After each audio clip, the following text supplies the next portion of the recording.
He collapsed right in the middle of a packed courtroom. He was one of this country's most distinguished trial lawyers. He was also a man well known for the $3,000 Italian suits which draped his well-fed frame, as for his remarkable string of legal victories. I simply stood there, paralyzed by the shock of what I had just witnessed.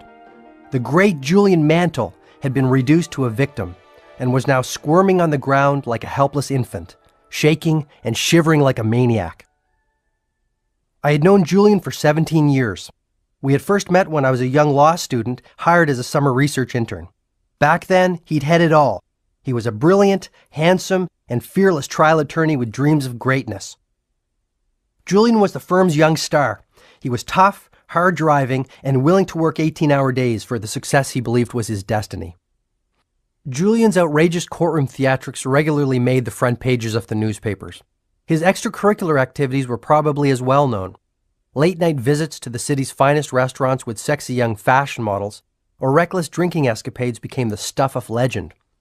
I still can't figure out why he picked me to work with him on that sensational murder case he was to argue that first summer.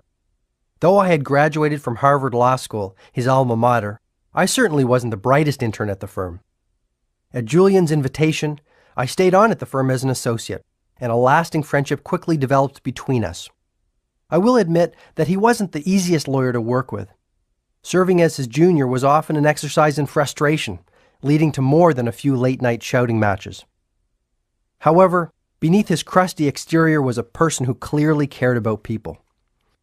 No matter how busy he was, he would always ask about Jenny, the woman I still call my bride. On finding out that I was in a financial squeeze, Julian arranged for me to receive a generous scholarship. Sure, he could play hardball with the best of them, but he never neglected his friends. The real problem was that Julian was obsessed with work. For the first few years, he justified his long hours by saying that he was doing it for the good of the firm. As time passed, Julian's reputation for brilliance spread and his workload continued to increase. In his rare moments of quiet, he confided that he could no longer sleep for more than a couple of hours without waking up feeling guilty that he was not working on a file.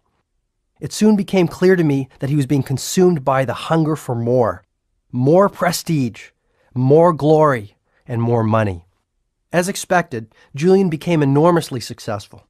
He achieved everything most people could ever want: a stellar professional reputation with an income in 7 figures, a spectacular mansion, a private jet, and his prized possession, a shiny red Ferrari parked in the center of his driveway. At 53 years of age, Julian looked as if he was in his late 70s. His face was a mass of wrinkles, a less than glorious tribute to his take-no-prisoners approach to life in general, and to the tremendous stress of his out-of-balance lifestyle in particular. His late-night dinners in expensive French restaurants, smoking thick Cuban cigars and drinking cognac after cognac had left him embarrassingly overweight. He constantly complained that he was sick and tired of being sick and tired. Julian's once enthusiastic nature had been replaced by a deathly somberness. Personally, I think that his life had lost all sense of purpose. Almost every day he would tell me that he felt no passion for what he was doing and was enveloped by emptiness. Julian said that as a young lawyer, he really loved the law. The law's complexities and intellectual challenges had kept him spellbound and full of energy. Its power to effect social change inspired and motivated him. That vision gave his life meaning. It gave him a purpose, and it fueled his hopes. There was even more to Julian's undoing than a rusty connection to what he did for a living. He had suffered some great tragedy before I had joined the firm. Something truly unspeakable had happened to him, but I couldn't get anyone to open up about it. Whatever this deep, dark secret was, I had a suspicion that it in some way was contributing to Julian's downward spiral. Sure, I was curious, but most of all, I wanted to help him. He was not only my mentor, he was my best friend. And then it happened. This massive heart attack brought the brilliant Julian Mantle back down to earth and reconnected him to his mortality. The mysterious visitor. It was an emergency meeting of all of the firm's members. Old man Harding was the first to speak to the assembled mass. "I'm afraid I have some very bad news. Julian Mantle suffered a severe heart attack in court yesterday. He is currently in the intensive care unit, but his physicians have informed me that his condition is now stabilized and he will recover. However, Julian has made a decision to leave our family and to give up his law practice. He will not be returning to the firm. I was shocked. I knew he was having his share of troubles, but I never thought he would quit. As well, after all we had been through, I thought he would at least have the courtesy to tell me this personally. He wouldn't even see me at the hospital. Maybe I reminded him of the life he wanted to forget. Who knows? I'll tell you one thing, though. It hurt. That whole episode was just over 3 years ago. Last I heard, Julian had headed off to India on some kind of expedition. He told one of the partners that he wanted to simplify his life and that he needed some answers and hoped he would find them in that mystical land. He sold his mansion and his plane. He had even sold his Ferrari. As those 3 years passed, I changed from an overworked young lawyer to a jaded, somewhat cynical older lawyer. My wife Jenny and I had a family. Eventually, I began my own search for meaning. I think it was having kids that did it. My dad said it best when he said, "John, on your deathbed you will never wish you spent more time at the office." So I started spending a little bit more time at home. I settled into a pretty good, if ordinary, existence. I joined the Rotary Club and played golf on Saturdays to keep my partners and clients happy. But I must tell you, in my quiet moments, I often thought of Julian. No one had received even a postcard from him since he left for his self-imposed exile from the law. A knock on my door about 2 months ago offered the first answers to some of my questions. I had just met with my last client on a grueling day when Genevieve, my brainy legal assistant, popped her head into my office. "There's someone here to see you, John. He says it's urgent, and he will not leave until he speaks with you." For an instant, I considered calling security, but realizing that this might be someone in need, I assumed a more forgiving posture. "Okay, send him in. I probably could use the business anyway." The door to my office opened slowly. At last it swung fully open, revealing a smiling man in his mid-30s. He was tall, lean, and muscular, radiating an abundance of vitality and energy. But there was more to my visitor than his youthful good looks. An underlying peacefulness gave him an almost divine presence. And his eyes, piercing blue eyes that sliced clear through me. The young man continued to look at me, much as the smiling Buddha might have looked upon a favored pupil. After a long moment of uncomfortable silence, he spoke in a surprisingly commanding tone. "Is this how you treat all of your visitors, John?" he said, his full lips curling into a mighty grin. A strange sensation tickled the pit of my stomach. "Julian, is that you? I can't believe it. Is it really you?" The loud laugh of the visitor confirmed my suspicions. The young man standing before me was none other than that long-lost yogi of India, Julian Mantle. I was dazzled by his incredible transformation. Gone was the ghost-like complexion, the sickly cough, and the lifeless eyes of my former colleague. Perhaps even more astounding was the serenity that Julian exuded. I felt entirely peaceful, just sitting there staring at him. The man before me was a youthful, vital, and smiling model of change. The miraculous transformation of Julian Mantle. Julian was the first to speak. He admitted that his body had fallen apart and that his mind had lost its luster. The constant pressure and exhausting schedule of a world-class trial lawyer had also broken his most important and perhaps most human endowment, his spirit. When given the ultimatum by his doctor either to give up the law or give up his life, he said he saw a golden opportunity to rekindle the inner fire that he had known when he was younger.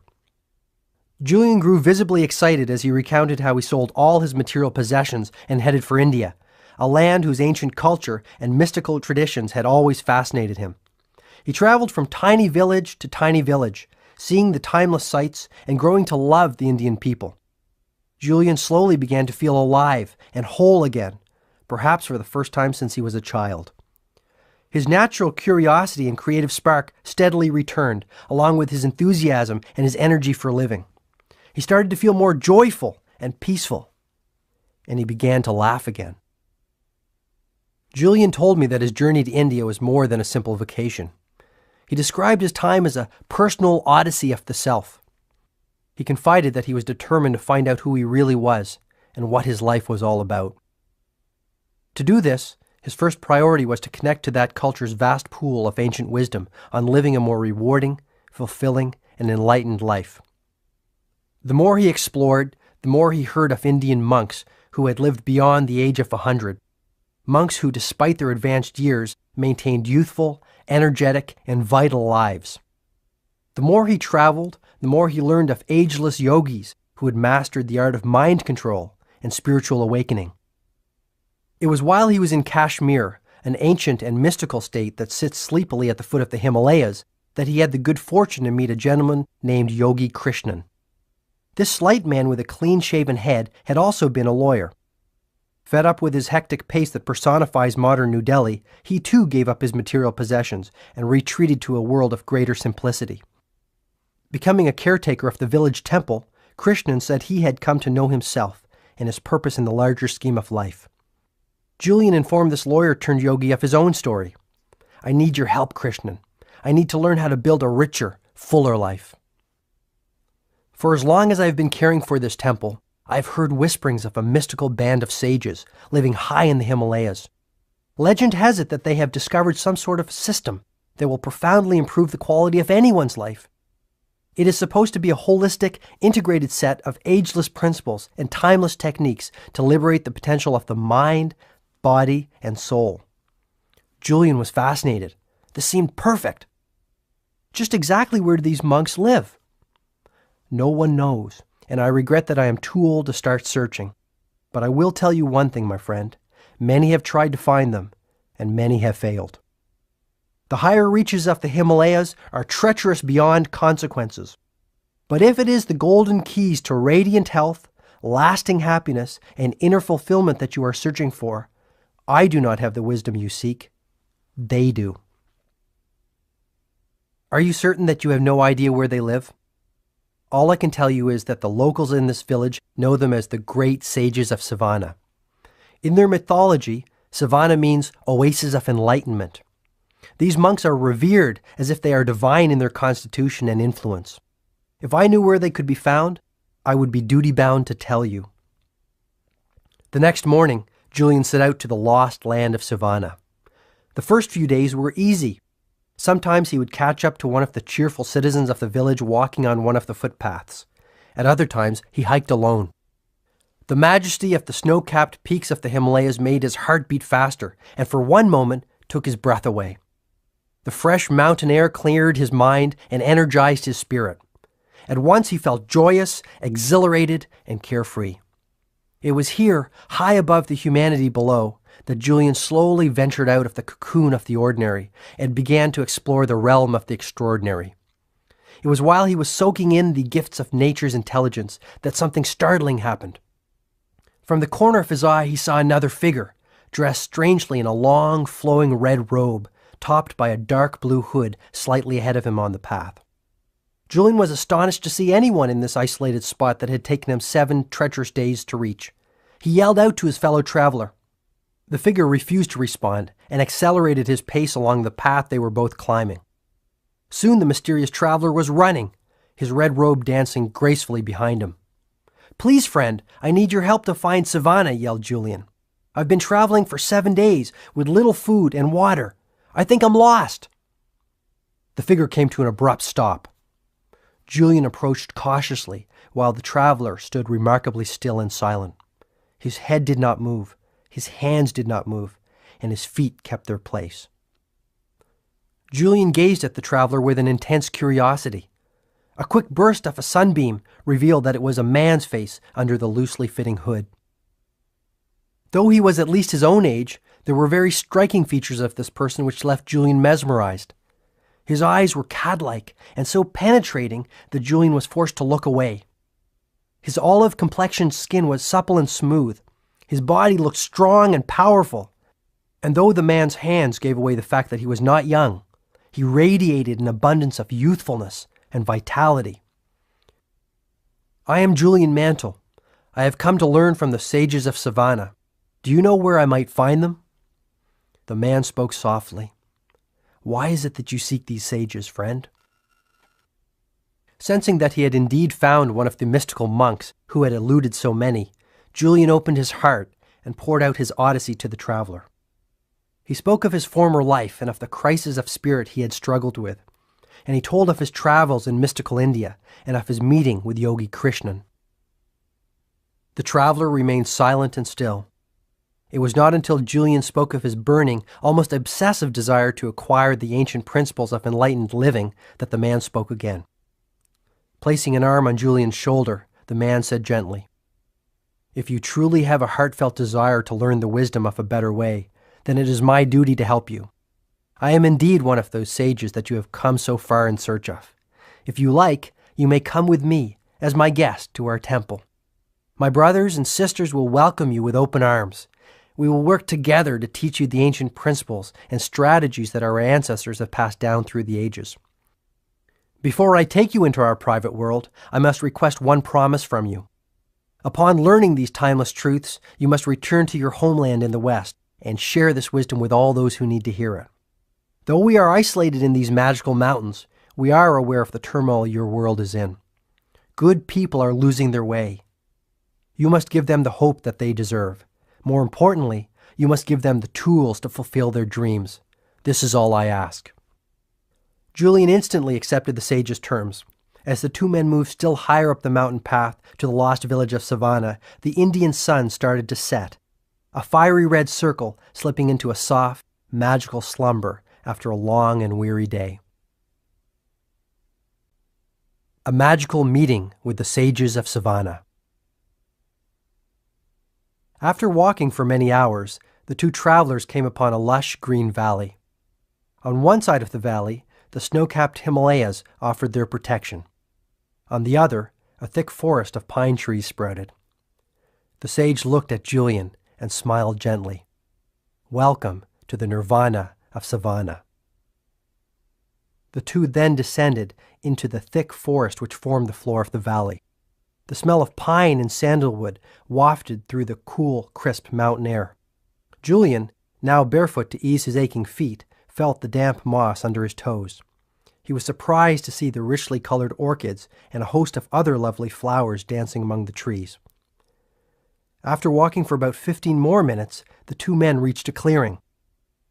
Before him was a sight that even the worldly wise and rarely surprised Julian Mantle could never have imagined. A small village made solely out of what appeared to be roses. At the center of the village was a tiny temple made of red, white, and pink flowers, held together with long strands of multicolored string and twigs. The little huts which dotted the remaining space appeared to be the austere homes of the sages. These were also made of roses. Julian was speechless. Julian's traveling companion now revealed that his name was Yogi Raman. He explained that he was the eldest sage of Savannah and the leader of the group. The citizens of this dreamlike colony looked astonishingly youthful and moved with poise and purpose. None of them spoke, choosing instead to respect the tranquility of this place by performing their tasks in silence. The men, who appeared to number only about 10, wore the same red-robed uniform as Yogi Raman and smiled serenely at Julian. Each of them looked calm, healthy, and deeply contented. The women were equally impressive. In their flowing pink silk saris and with white lotuses adorning their jet-black hair, they moved busily through the village with exceptional agility. With zen-like focus, some worked inside the temple, preparing for what appeared to be a festival. Others carried firewood and richly embroidered tapestries. All were engaged in productive activities. All appeared to be happy. Ultimately, the faces of the sages of Savannah revealed the power of their way of life. Even though they were clearly mature adults, each one of them radiated a childlike quality, their eyes twinkling with the vitality of youth. Not one of them had wrinkles. Not one of them had gray hair. Not one of them looked old. Julian was offered a feast of fresh vegetables and fruits, a diet that he would later learn was one of the keys to the ideal health enjoyed by the sages. After the meal, Yogi Raman escorted Julian to his living quarters, a flower-filled hut containing a small bed with an empty journal pad on it. This would be his home for the foreseeable future. Though Julian had never seen anything like this magical world of Savannah, his intuition told him that he belonged here, if only for a short period. And so began Julian's life among the sages of Savannah, a life of simplicity, serenity, and harmony. The best was soon to come. A spiritual student of the sages. It was now 8 p.m., and I still had to prepare for court the next day. Yet I was fascinated by the experience of this former legal warrior. The longer I listened to Julian, the more I came to realize that my own spirit had become rusty. What had happened to the uncommon passion I brought to everything I did when I was younger? Maybe it was time for me to reinvent my destiny. Julian quickened the pace as he continued with his tale. He told me how his desire for knowledge, coupled with his sharp intellect, had made him a well-loved member of the Savannah community. As a mark of their affection for Julian, the monks eventually made him an honorary member of their band and treated him like an integral part of their extended family. Eager to expand his knowledge of the workings of the mind, body, and soul, and to attain self-mastery, Julian spent literally every waking moment under the tutelage of Yogi Raman. The sage became more like a father to Julian than a teacher. It was clear that this man had the accumulated wisdom of many lifetimes, and most happily, he was willing to share it with Julian. Beginning before dawn, Yogi Raman would sit with his enthusiastic student and fill his mind with insights on the meaning of life and little-known techniques for living with greater vitality, creativity, and fulfillment. He taught Julian ancient principles anyone could use to live longer, stay younger, and grow far happier. Julian also learned how the twin disciplines of personal mastery and self-responsibility would keep him from returning to the chaos of crisis that had characterized his life in the West. Julian said that the first indications of his personal expansion came after only 3 weeks in Savannah. He also said that his new lifestyle and the new habits associated with it started to have a profound effect on his inner world. Within a month of applying the principles and techniques of the sages, he had begun to cultivate the deep sense of peace and inner serenity that had eluded him. He became more joyful and spontaneous, growing more energetic and creative with each passing day. After pausing as if to express disbelief at his own tale, Julian grew philosophical. I've realized that the world, and that includes my inner world, is a very special place. I have learned that self-mastery and the consistent care for one's mind, body, and soul are essential to finding one's highest self and living the life of one's dreams. How can you care for others if you cannot even care for yourself? I can't love you if I cannot love myself, he offered. Suddenly, Julian grew flustered. I have never opened my heart to anyone like this before. It is just that I experienced such a catharsis up in those mountains, such a spiritual awakening to the powers of the universe, that I feel others need to know what I know. Noticing it was getting late, Julian quickly told me he would take his leave and bid me adieu. I'll be back, my friend. You have your work to do, and I have some private matters that need to be taken care of. Just tell me one thing. Will the methods you learned in Savannah work for me? When the student is ready, the teacher appears, came the swift reply. You, along with so many others, are ready for the wisdom I now have the privilege of holding. I will meet you again tomorrow night, this time at your house. Then I'll tell you all you need to know to put far more living into your life. And with that, the master litigator turned enlightened yogi of the East was gone. The wisdom of personal change. True to his word, Julian showed up at my house the next evening. He still embodied radiant health and exuded a wonderful sense of calm. It was what he was wearing that made me a little uncomfortable. Adorning his obviously supple body was a long red robe topped by an ornately embroidered blue hood. Greetings, my friend, Julian offered enthusiastically. Greetings. Don't look so alarmed. What did you expect me to wear? Armani? We both started to laugh, softly at first. Soon our giggles had turned into guffaws. Julian certainly had not lost that wicked sense of humor. As we relaxed in my cluttered but comfortable living room, I couldn't help but notice the ornate necklace of wooden prayer beads dangling from his neck. What are those? They're really beautiful. More about these later, he said. We have much to talk about tonight. Let's get started. I could hardly get anything done at work today. I was so excited about our meeting. Julian immediately started to reveal more about his personal transformation and the ease with which it was effected. He told me of the ancient techniques he had learned for mind control and for erasing the habit of worry. Though the conviction with which he spoke was clear, I began to grow skeptical. Was I the victim of some prank? This could not be real. Come on, Julian, stop pulling my leg. This whole story is starting to smack of one of your gags, I suggested, breaking into my best fear grin. Julian remained calm and patient. Spotting the pot of tea I had left on the table next to him, he started to pour into my waiting cup. He poured until the cup was full, but then he kept on pouring. Tea started to trickle down the sides of the cup and into the saucer. Julian, what are you doing? My cup is overflowing. No matter how hard you try, no more will go in. He looked at me for a long moment. Please don't take this the wrong way. I really respect you, John. However, just like this cup, you seem full of your own ideas. And how can any more go in until you first empty your cup? I was struck by the truth of his words. My many years in the conservative legal world, doing the same things every day with the same people who thought the same thoughts every day, had filled my cup to the brim. Okay, I see your point, I admitted. Perhaps all my years as a trial lawyer have made me a hardened skeptic. From the minute I saw you yesterday, something deep inside me told me that your transformation was genuine. Maybe I just didn't want to believe it. John, tonight is the first night of your new life.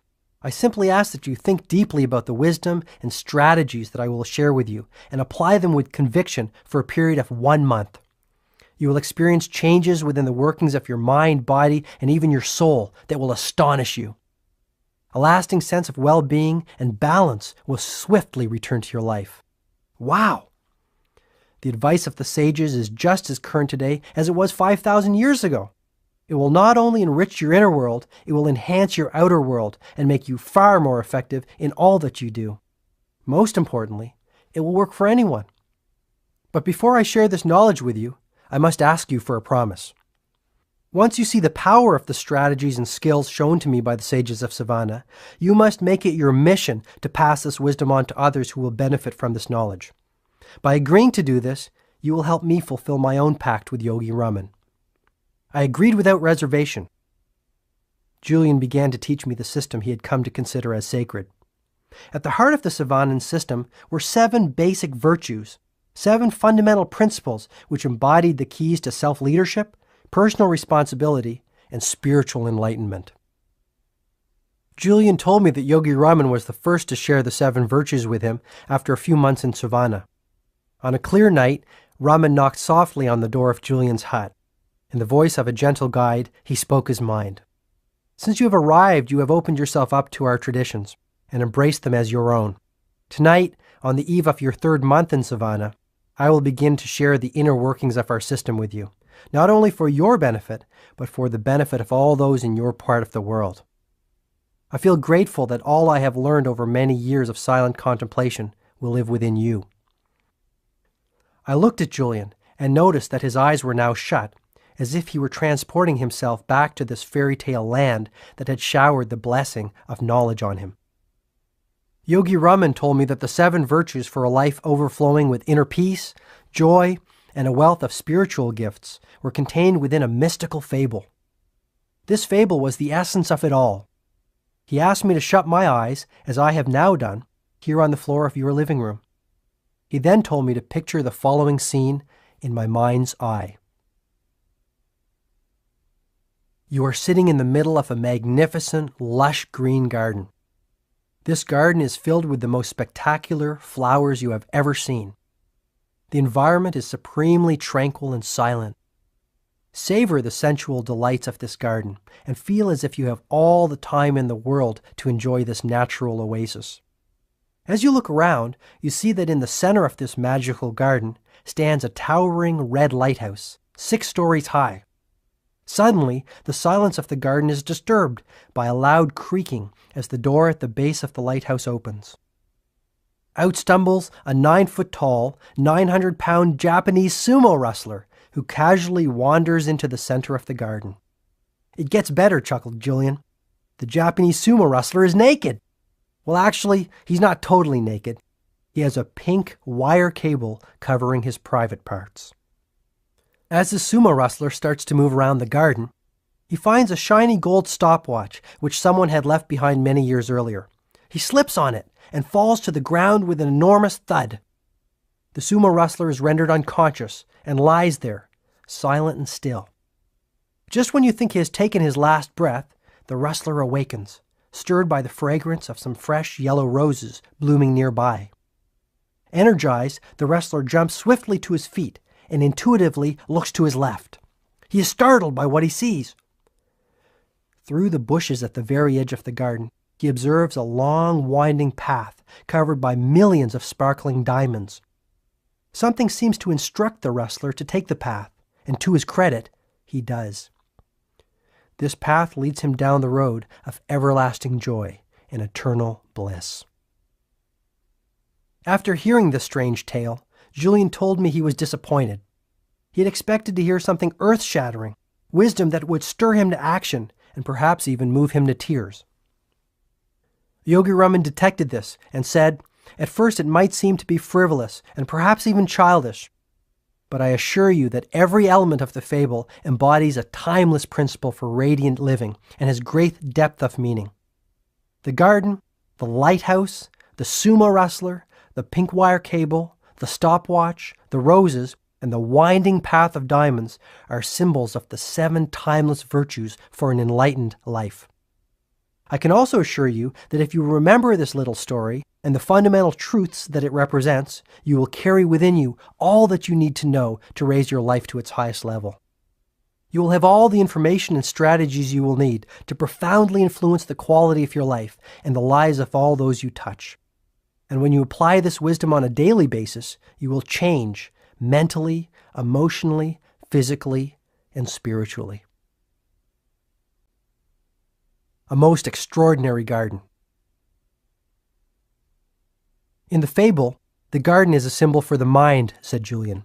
If you care for your mind, if you nurture it and cultivate it, just like a fertile, rich garden, it will blossom far beyond your expectations. But if you let the weeds take root, lasting peace of mind and deep inner harmony will always elude you. Look at the toxic waste that most people put into the fertile garden of their minds every single day. The worries and anxieties, the fretting about the past, the brooding over the future, and those self-created fears that wreak havoc within your inner world. Worry drains the mind of much of its power, and sooner or later, it injures the soul. To live life to the fullest, you must stand guard at the gate of the garden of your mind, and let only the best information enter. You truly can't afford the luxury of a negative thought, not even one. The most joyful, dynamic, and contented people of this world are no different from you or me in terms of their makeup. However, the ones who do more than just exist, the ones who fan the flames of their human potential and truly savor the magical dance of life, do different things than those whose lives are ordinary. Foremost among the things they do is adopt a positive paradigm about their world and all that is in it. The way you think stems from habit, pure and simple, Julien continued with conviction. I have learned that even the best conditioned thinkers are using only 1/100th of 1% of their mental reserves. In Savannah, the sages dared to explore the untapped potential of their mental capacity on a regular basis, and the results were astounding. Yogi Raman, through regular and disciplined practice, had conditioned his mind so that he was able to slow down his heartbeat at will. He had even trained himself to go for weeks without sleep. While I would never suggest that these should be goals for you to aspire to, I do suggest that you start to see your mind for what it is, nature's greatest gift. My teacher was growing more excited by the moment. His eyes seemed to twinkle as he spoke of the magic of the mind and the wealth of goodness it would surely bring. There is no such thing as objective reality or the real world. There are no absolutes. An event that appears to be a tragedy to one might reveal the seeds of unlimited opportunity to another. What really separates people who are habitually upbeat and optimistic from those who are consistently miserable is how the circumstances of their life are interpreted and processed. And it all starts with using your mind more effectively? Exactly, John. All success in life, whether material or spiritual, starts with that 12-pound mass sitting between your shoulders. Your outer world reflects the state of your inner world. By controlling the thoughts that you think and the way you respond to the events of your life, you begin to control your destiny. This makes so much sense, Julian. I guess my life has become so busy that I have never taken the time to think about these things.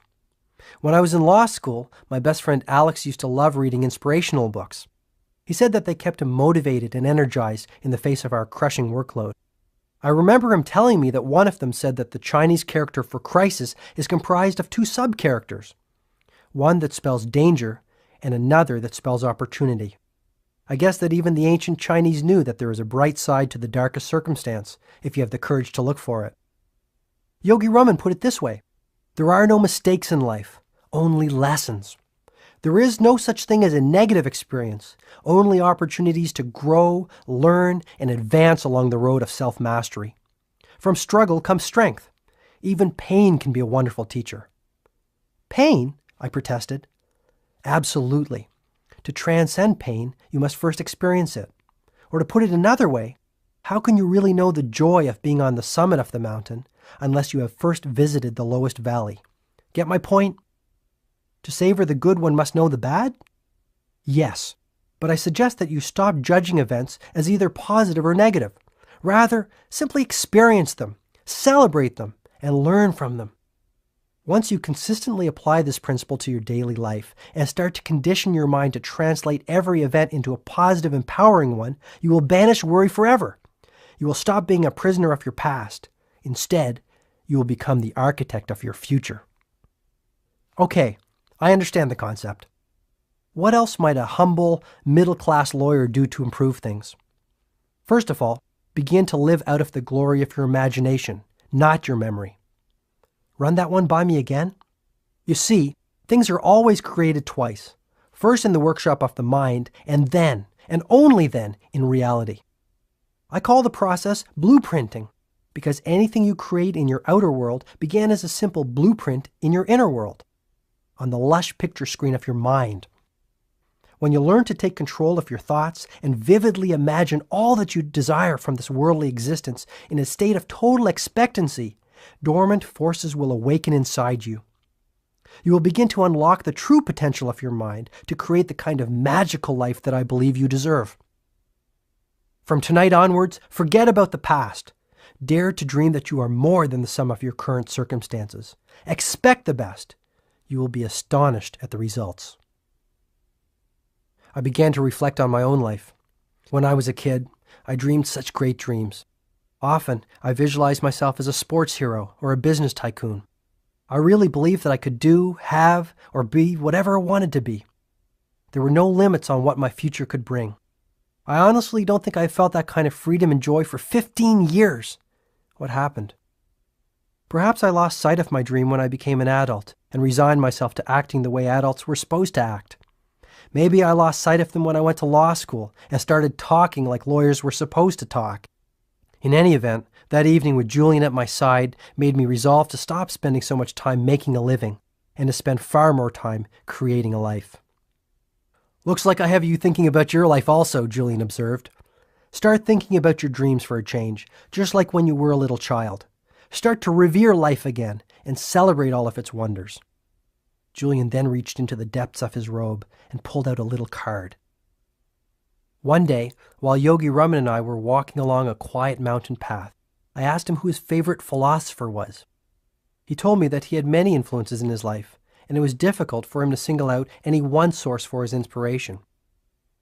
There was one quotation, however, that encapsulated all the values he had come to cherish over a life spent in quiet contemplation. The words came from the great Indian philosopher Patanjali. Repeating them aloud every morning before I sit down to meditate has had a profound influence on the course of my day. Julian then showed me the card. The quotation read, "When you are inspired by some great purpose, some extraordinary project, all of your thoughts break their bonds. Your mind transcends limitations. Your consciousness expands in every direction, and you find yourself in a new, great, and wonderful world. Dormant forces, faculties, and talents become alive, and you discover yourself to be a greater person than you ever dreamed yourself to be." In that instant, I saw the connection between physical vitality and mental agility. Julian was in picture-perfect health and looked many years younger than he had when we had first met. success on the outside indeed begins with success on the inside, and by changing his thoughts, Julian had changed his life. Exactly how can I develop this positive, serene, and inspired attitude, Julian? After all these years in my routine, I think my mental muscles have grown a little flabby, I said with sincerity. If you diligently apply the strategies I am sharing with you every day for only 1 month, you will be astonished at the results. You will begin to tap into the highest levels of your own capacity and enter the realm of the miraculous. But to reach this destination, you must not get hung up on the outcome. Instead, enjoy the process of personal expansion and growth.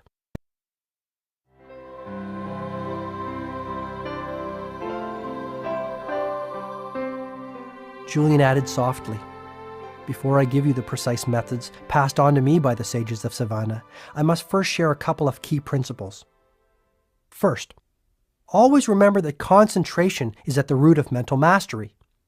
The very fact that you have a desire or a dream means that you have the corresponding capacity to realize it. However, to liberate the power of the mind, you must first be able to harness it and direct its focus only to the task at hand. The moment you concentrate the focus of your mind on a singular purpose, extraordinary gifts will appear within your life." "How about eternal happiness?" "Go big or stay home," he chuckled. "Nothing like starting off small. Well, you can have that too. The secret of happiness is simple. Find out what you truly love to do, and then direct all of your energy towards doing it. Once you're concentrating your mind power and energy on a pursuit that you love, abundance flows into your life, and all your desires are fulfilled with ease and grace. So simply figure out what turns you on and then do it." "If it is a worthy pursuit," Julian replied, "your passion must, in some way, improve or serve the lives of others. Once you find out what your life's work is, your world will come alive. You will wake up every morning with a limitless reservoir of energy and enthusiasm. All your thoughts will be focused on your definite objective. You will automatically erase the worry habit and become far more effective and productive. Interestingly, you will also have a deep sense of inner harmony, as if you are somehow being guided to realize your mission." "It is a wonderful feeling. I love it," Julian offered gleefully. "Fascinating. And I like the part about getting up feeling good. To be really honest with you, Julian, most days I wish I could just stay under the covers." "Do you know why most people sleep so much? Because they really don't have anything else to do. Those who rise with the sun all have one thing in common. They all have a purpose that fans the flames of their inner potential. They are driven by their priorities, but not in an unhealthy, obsessive way. It is more effortless and gentle than that. And given their enthusiasm and love for what they are doing in their lives, such people live in the moment. Their attention is fully and completely on the task at hand. Therefore, there are no energy leaks. These people are the most vibrant and vital individuals you will ever have the good fortune to meet." "Energy leaks? Sounds a little new agey, Julian. I'll bet you didn't learn that one at Harvard Law School." "True.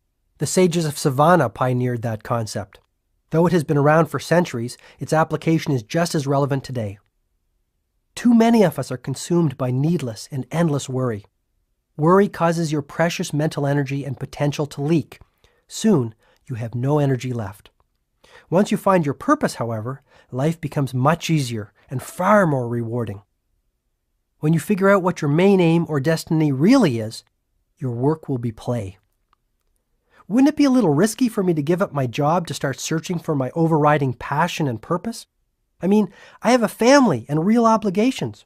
I have 4 people who depend on me." "I'm not saying that you have to leave the legal profession tomorrow.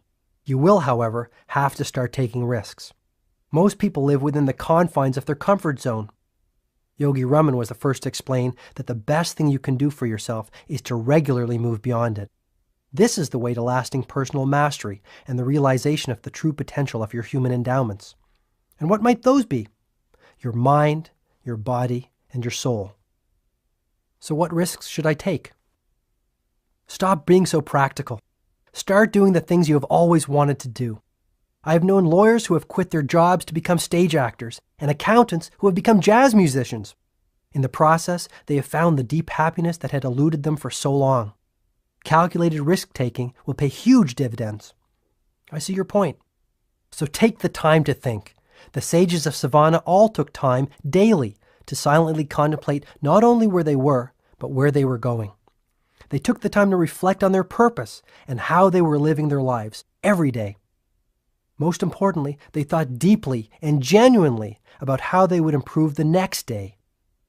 Daily incremental improvements produce lasting results, which in turn lead to positive change. Even 10 minutes of focused reflection a day will have a profound impact on the quality of your life. Hey, you were going to share some techniques with me, Julian, I said, hoping to learn some practical ways to apply the wisdom I was hearing. There is one technique for mastering the mind which towers above all the rest. After practicing it for only 21 days, I felt more energetic, enthusiastic, and vibrant than I had in years. The practice is over 4,000 years old. It's called the heart of the rose. All that you need to perform this exercise is a fresh rose and a silent place. Natural surroundings are best, but a quiet room will do nicely. Start to stare at the center of the rose, its heart. Keep staring at the rose. Notice its color, its texture, its design. Savor its fragrance and think only about this wonderful object in front of you. At first, other thoughts will start entering your mind, distracting you from the heart of the rose. This is the mark of an untrained mind. But you need not worry. Improvement will come quickly. Simply return your attention to the object of your focus. Soon your mind will grow strong and disciplined. That's all there is to it? It sounds pretty easy.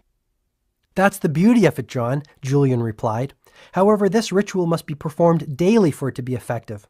For the first few days, you will find it difficult to spend even 5 minutes in this exercise. Persist and spend longer and longer periods savoring the heart of the rose. After a week or two, you should be able to perform the technique for 20 minutes without your mind wandering to other subjects. This will be the first indication that you are taking back control of the fortress of your mind. Practically speaking, you will notice that you will feel far calmer. You will have taken a significant step towards erasing the worry habit that plagues most of the population, and you will enjoy more energy and optimism. Each day, no matter how busy you get and how many challenges you might face, return to the heart of the rose. It is your island of peace. Never forget that there is power in silence and in stillness. Stillness is the stepping stone to connecting with the universal source of intelligence that throbs through every living being. Julian continued to reveal what he had learned in Savannah. Another particularly good technique is based on what Yogi Raman called opposition thinking. I learned that under the grand laws of nature, the mind can only hold one thought at any one time. Try it yourself, John. You will see that it's true. I did try it, and it is true. Using this little-known information, anyone can easily create a positive, creative mindset within a short period. The process is straightforward. When an undesirable thought occupies the focal point of your mind, immediately replace it with an uplifting one. This is where the prayer beads around my neck come in, Julian added with rising enthusiasm. Every time I catch myself thinking a negative thought, I take this necklace off and remove another bead. These beads of worry go into a cup I keep in my knapsack. Together, they serve as gentle reminders that I still have a distance to travel on the road to mental mastery and responsibility over the thoughts that fill my mind. Hey, that's a great one. This is really practical stuff. I have never heard anything quite like it. Tell me more about this philosophy of opposition thinking. Let's say you've had a tough day in court. The judge disagreed with your interpretation of the law. The litigator on the other side belonged in a cage, and your client was more than a little annoyed with your performance. You come home and fall into your favorite chair, full of gloom. Step 1 is to become aware that you are thinking these uninspiring thoughts. Self-knowledge is the stepping stone to self-mastery. Step 2 is to appreciate once and for all that just as easily as you allowed those gloomy thoughts to enter, you can replace them with cheerful ones. So think of the opposite of gloom. Concentrate on being cheerful and energetic. Feel that you are happy. Perhaps you might even start to smile.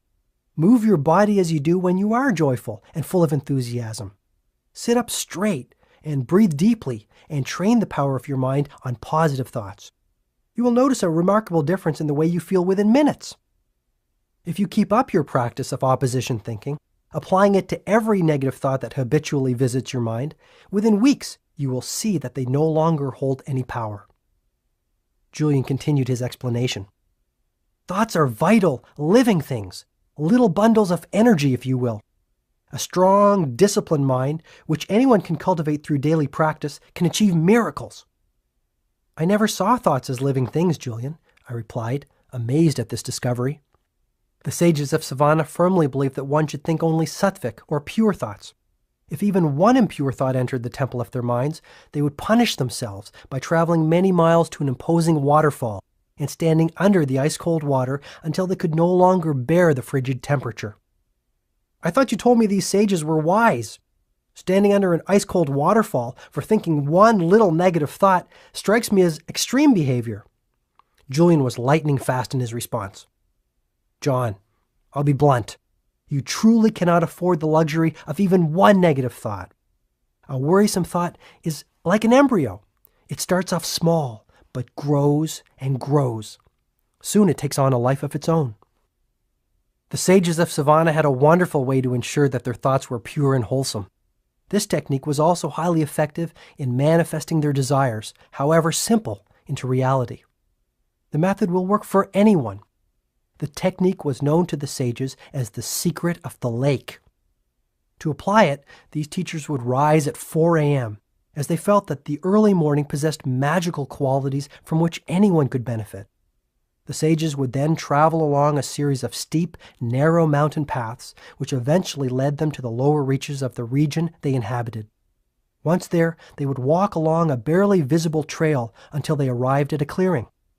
At the edge of the clearing was an aqua-blue lake covered by thousands of tiny white lotuses. The water of the lake was strikingly still and calm. It was a truly miraculous sight. The sages told me that this lake had been a friend to their ancestors over the ages.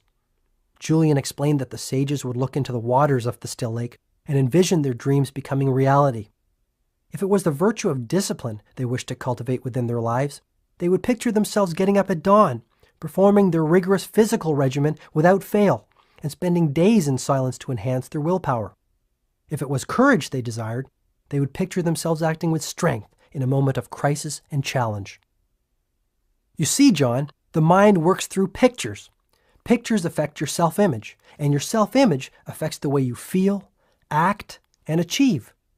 When you run inspiring, imaginative pictures through the movie screen of your mind, wonderful things start to happen in your life. You must spend some time every day, even if it is just a few minutes, in the practice of creative envisioning. See yourself as you want to be, whether this means serving as a great judge, a great father, or a great citizen of your community. Do I have to find a special lake to apply the secret of the lake? I asked innocently. No, you can practice this method in your own living room, or even at your office if you really want to. Shut the door, hold all calls, and close your eyes. Then take a few deep breaths. You will notice that after 2 or 3 minutes you will start to feel relaxed. Next, visualize mental pictures of all you want to be, to have, and to attain in your life. If you want to be the world's best father, envision yourself laughing and playing with your kids, responding to their questions with an open heart. Picture yourself acting gracefully and lovingly in a tense situation. Mentally rehearse the way you will govern your actions when a similar scene unfolds on the canvas of reality. The magic of visualization can be applied to so many situations. Consistent use of this method will also bring you financial rewards along with an abundance of material gain, if this is important to you. Understand once and for all that your mind has magnetic power to attract all that you desire into your life. Once you start to experience the joy this ancient technique brings, you will realize the infinite potential of your mind and begin to liberate the storehouse of ability and energy that currently sleeps within you. It was as if Julian was speaking a foreign tongue. I had never heard anyone speak of the power of imaging and its profound effects on every aspect of one's world. Yet, deep inside, I had faith in what Julian was saying. But doing these exercises at the office, Julian, my partners think I'm strange enough as it is. Do not be concerned with the judgment of others as long as you know what you are doing is right. You can do whatever you want to do as long as it is correct according to your conscience and your heart. Never be ashamed of doing that which is right. Decide on what you think is good and then stick to it. It was now 7 minutes past midnight. Remarkably, I didn't feel the least bit tired. When I shared this with Julian, he smiled once again. You have learned yet another principle for enlightened living. When you consistently direct your mind to live in the present, you will always have boundless energy, no matter what time the clock reflects. Kindling the inner fire. John, I'd like to continue to share the elements of Yogi Raman's fable with you, but I must confirm something. We are living in a very troubled world. Negativity pervades it, and many in our society are like floating ships without rudders, weary souls searching for a lighthouse that will keep them from crashing against the rocky shores. You must serve as a captain of sorts. I'm placing my trust in you to take the message of the sages of Savannah to all those who need to hear it.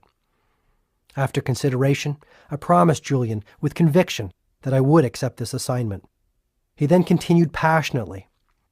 The beauty of the whole exercise is that as you strive to improve the lives of others, your own life will be elevated into its highest dimensions. This truth is based on an ancient paradigm for extraordinary living. I'm all ears. Basically, the sages of the Himalayas guided their lives by a simple rule. He who serves the most reaps the most, emotionally, physically, mentally, and spiritually. This is the way to inner peace and outer fulfillment. I once read that people who study others are wise, but those who study themselves are enlightened. Here, perhaps for the first time, I saw a man who truly knew himself, perhaps his highest self. This brings me to the lighthouse, said Julian, remaining focused on the task at hand. I was wondering how that fit into Yogi Raman's fable. You will recall that in the middle of the garden stood a magnificent lighthouse. This symbol will remind you of yet another ancient principle for enlightened living. The purpose of life is a life of purpose. Those who are truly enlightened know what they want out of life, emotionally, materially, physically, and spiritually. Clearly defined priorities and goals for every aspect of your life will serve a role similar to that played by a lighthouse, offering you guidance and refuge when the seas become rough. Julian transported me back to the time when Yogi Raman examined this principle with him. He recalled the sage's exact words. Life is funny, observed Yogi Raman. One would think that the less one worked, the more one would have the chance to experience happiness. However, the real source of happiness can be stated in a word: achievement. Lasting happiness comes from steadily working to accomplish your goals and advancing confidently in the direction of your life's purpose. Workaholic monks? Quite the opposite. While the sages were tremendously productive people, their productivity was not of the frenetic type. Instead, it was of the peaceful, focused, Zen-like kind. The sages of Savannah did not waste time. Their collective conscience told them that their lives had a purpose and they had a duty to fulfill. This is what Yogi Raman said to me. Achievement need not be of the material sort. Personally, my objectives are to attain peace of mind, self-mastery, and enlightenment. If I fail to accomplish these goals by the end of my life, I am certain that I will die feeling unfulfilled and dissatisfied. Julian told me that this was the first time he had heard any of his teachers in Savannah speak of their own mortality. And Yogi Raman sensed this in my expression. You need not worry, my friend, he said. I have already lived past the age of 100 and have no plans for a quick exit. My point is simply that when you clearly know what aims you wish to achieve over the course of your life, be they material, emotional, physical, or even spiritual, and you spend your days accomplishing them, you will ultimately find eternal joy. Your life will be as delightful as mine, and you will come to know a splendid reality.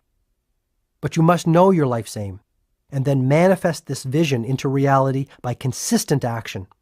We sages call this dharma, which is the Sanskrit word for life's purpose. Lifelong contentment will come from the fulfillment of my dharma, I asked. Most certainly. Dharma is based upon the ancient principle that says each one of us has a heroic mission while we walk this earth. We have all been granted a unique set of gifts and talents that will readily allow us to realize this life work. The key is to discover them, and in doing so, discover the main objective of your life. Over the course of the next few hours, I learned from Julian that all highly developed, fully actualized people understand the importance of exploring their talents, uncovering their personal purpose, and then applying their human gifts in the direction of this calling. The key is to have the discipline and vision to see your heroic mission and to ensure that it serves other people while you realize it. Is this a form of goal setting? Goal setting is the starting point, said Julian. Mapping out your objectives and your goals releases the creative juices which get you on the path of your purpose. Believe it or not, Yogi Raman and the other sages were very hot on goals. You're kidding. Highly effective monks who meditate all night and set goals all day? I love it. Yogi Raman said, people spend their whole lives dreaming of becoming happier, living with more vitality, and having an abundance of passion. Yet they do not see the importance of taking even 10 minutes a month to write out their goals and to think deeply about the meaning of their lives, their dharma. Goal setting will make your life magnificent. Your world will become richer, more delightful, and more magical. You see, Julian, our ancestors have taught us that setting clearly defined objectives for what we desire in our mental, physical, and spiritual world is critical to their realization. Anyone who wishes to improve the quality of their inner as well as their outer worlds would do well to take out a piece of paper and start writing out their life aims.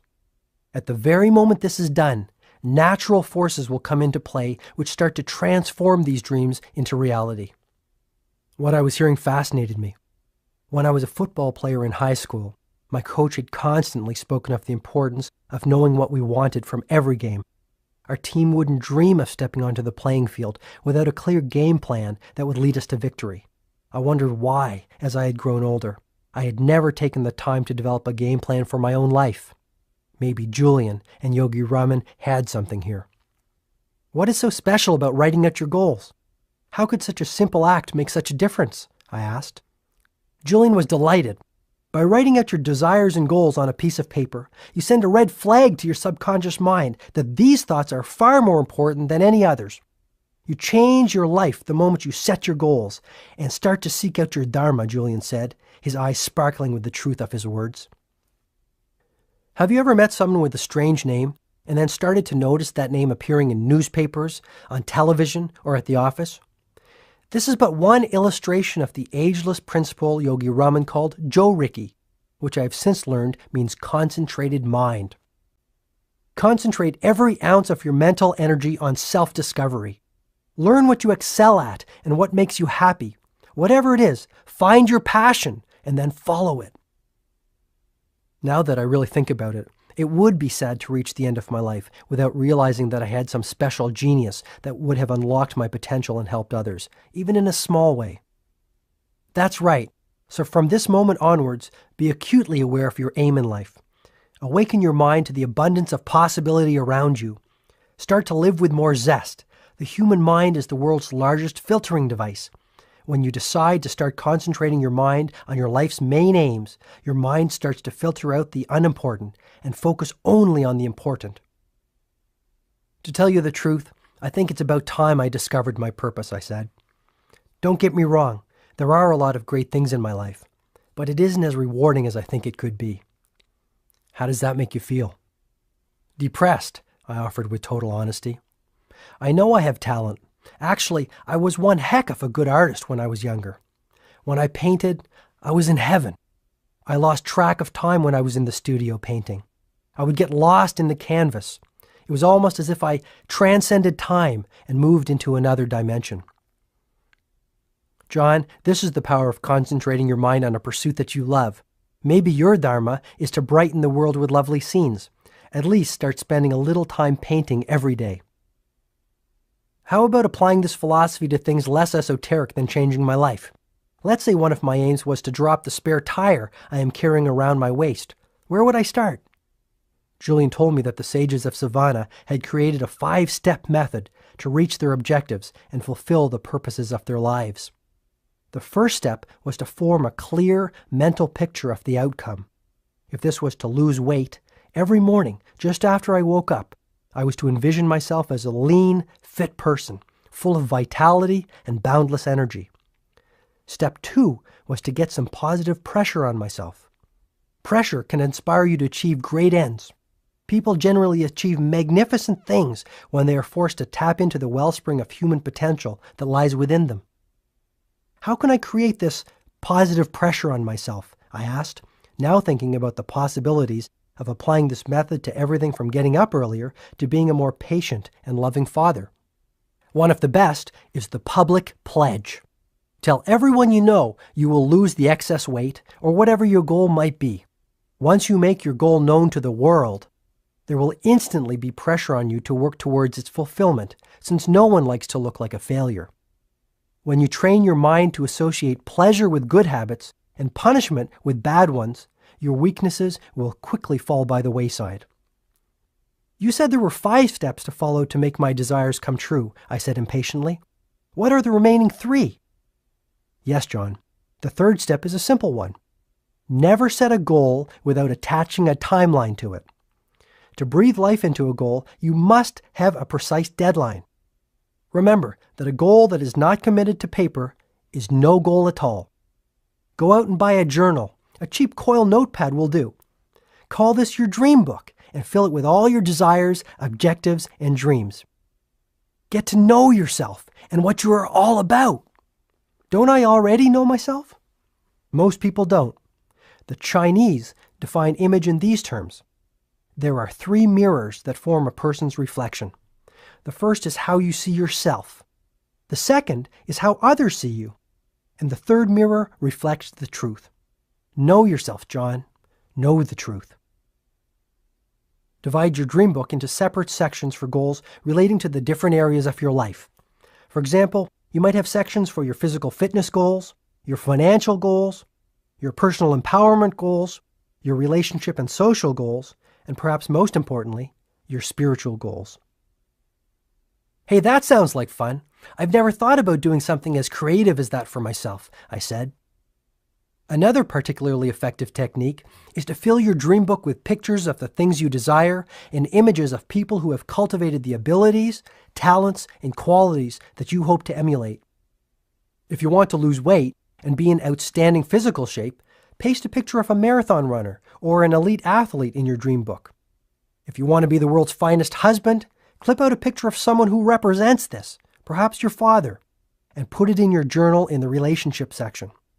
Then review this book daily, even for a few minutes. Make it your friend. The results will startle you. My wife would love to have a dream book. She'd probably fill it with pictures of me without my notorious belly. It's really not that big, Julian suggested in a consoling tone. Then why does Jenny call me Mr. Donut? I said, breaking into a broad smile. Julian started to laugh. I had to follow. Soon the 2 of us were howling on the floor. I guess if you can't laugh at yourself, who can you laugh at? I said, still giggling. Very true, my friend. When I was chained to my former lifestyle, one of the main problems was that I took life far too seriously. Now I am much more playful and childlike. I enjoy all of life's gifts, no matter how small they are. But I have digressed. Once you have formed a clear mental picture of your outcome, created a little pressure behind it, set a deadline, and committed it to paper, the next step is to apply what Yogi Raman called the magic rule of 21. The learned men and women of his world believed that for a new behavior to crystallize into a habit, one had to perform the new activity for 21 days in a row. What's so special about 21 days? The only way to permanently install a new habit is to direct so much energy towards it that the old one slips away like an unwelcome house guest. The installation is generally complete in about 21 days, the time it takes to create a new neural pathway. Say I wanted to start practicing the heart of the rose technique to erase the worry habit and live at a more peaceful pace. Do I have to do it at the same time every day? Good question. The only reason to do something is because you want to and because you know it is the right thing for you to do. My suggestion is that you try the heart of the rose method at the same time every day and in the same place every day. There is tremendous power in a ritual. When you insert any activity into your routine by doing it the same way at the same time every day, it quickly grows into a habit. Soon you will be performing the new habit with the same ease that you feel while brushing your teeth.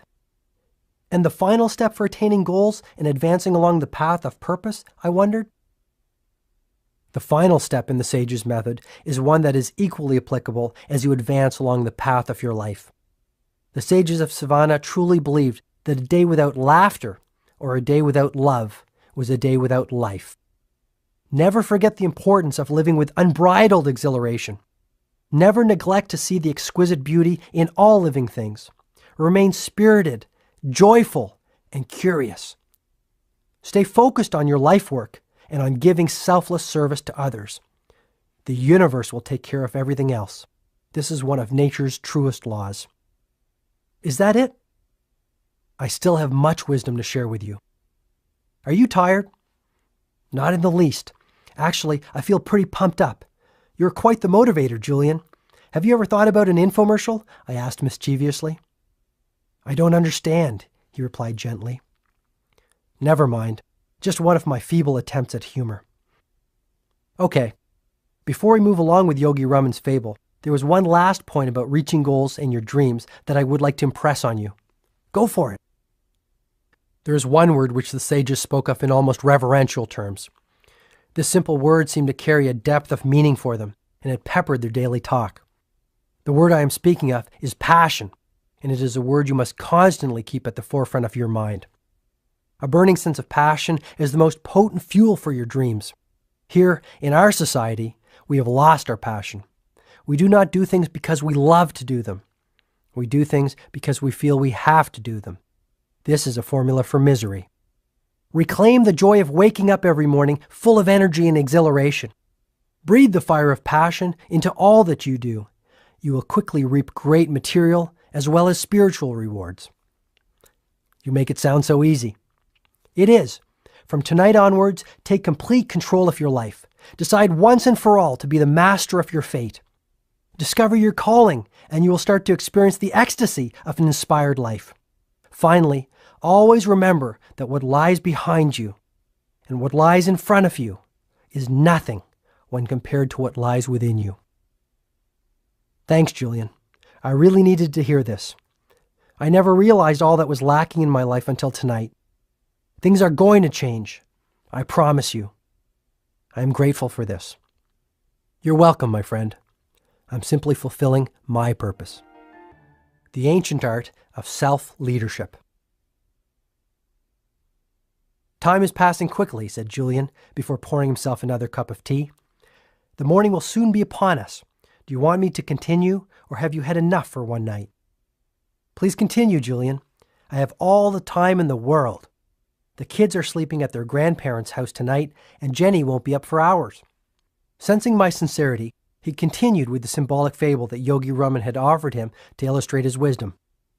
You will recall that as the fable continues, the door of the lighthouse slowly opens, and out walks a 9-foot-tall, 900-pound Japanese sumo wrestler.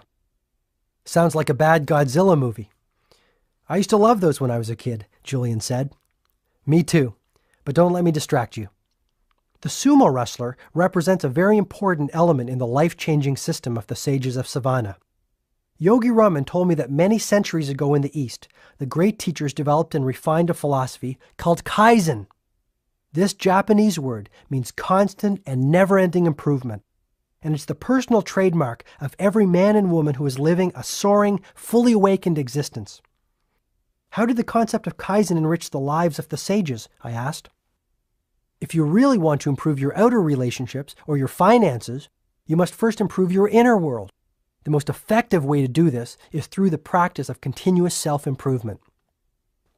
Julian, I hope you don't mind me saying it, but all this talk about one's inner world sounds more than a little esoteric to me. I'm having a little difficulty with this notion of Kaizen and improving my inner world. What exactly are we talking about here? Julian was agile in his response. When I speak of improving your inner world, I am simply speaking of self-improvement and personal expansion, and it is the best thing you can do for yourself. Taking the time to master your mind, to care for your body, and to nourish your soul will put you in the position to develop more richness and vitality in your life. It is as Epictetus said so many years ago, no man is free who is not a master of himself. I nodded in full agreement. This was the first time I had given any serious thought to the importance of improving myself. I really could use the added energy and good health that exercising would surely bring. Ridding myself of my nasty temper and my habit of interrupting others might do wonders for my relationship with my wife and kids. And erasing my worry habit would give me the peace of mind and deep happiness I had been searching for. The more I thought about it, the more potential improvements I saw. Julian spoke of the importance of building strength of character, developing mental toughness, and living with courage. He told me that these 3 attributes would lead not only to a virtuous life, but a life filled with achievement, satisfaction, and inner peace. Courage was a quality everyone could cultivate, and one that would pay huge dividends over the long run. What does courage have to do with self-leadership and personal development? I wondered aloud. Courage allows you to do whatever you want to do because you know it is right. Ultimately, the degree of courage you live with determines the amount of fulfillment you receive. And those who master themselves have an abundance of courage. Okay, I'm starting to understand the power of working on myself. Where do I start? Julian returned to his conversation with Yogi Raman, high atop the mountains, on what he remembered as a remarkably starry and gloriously beautiful night.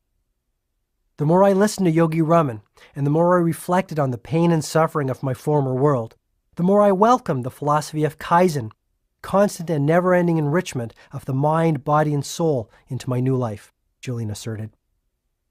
Why am I hearing so much about the mind, body, and soul these days? It seems I can't even turn on the tube without someone making mention of it. This is the trilogy of our human endowments. To improve our mind without the cultivation of your physical gifts would be a very hollow victory. Elevating your mind and body to their highest level without nurturing your soul would leave you feeling very empty and unfulfilled. But when you dedicate your energies to unlocking the full potential of all 3 of your human endowments, you will taste the divine ecstasy of an enlightened life. You've got me pretty excited, pal.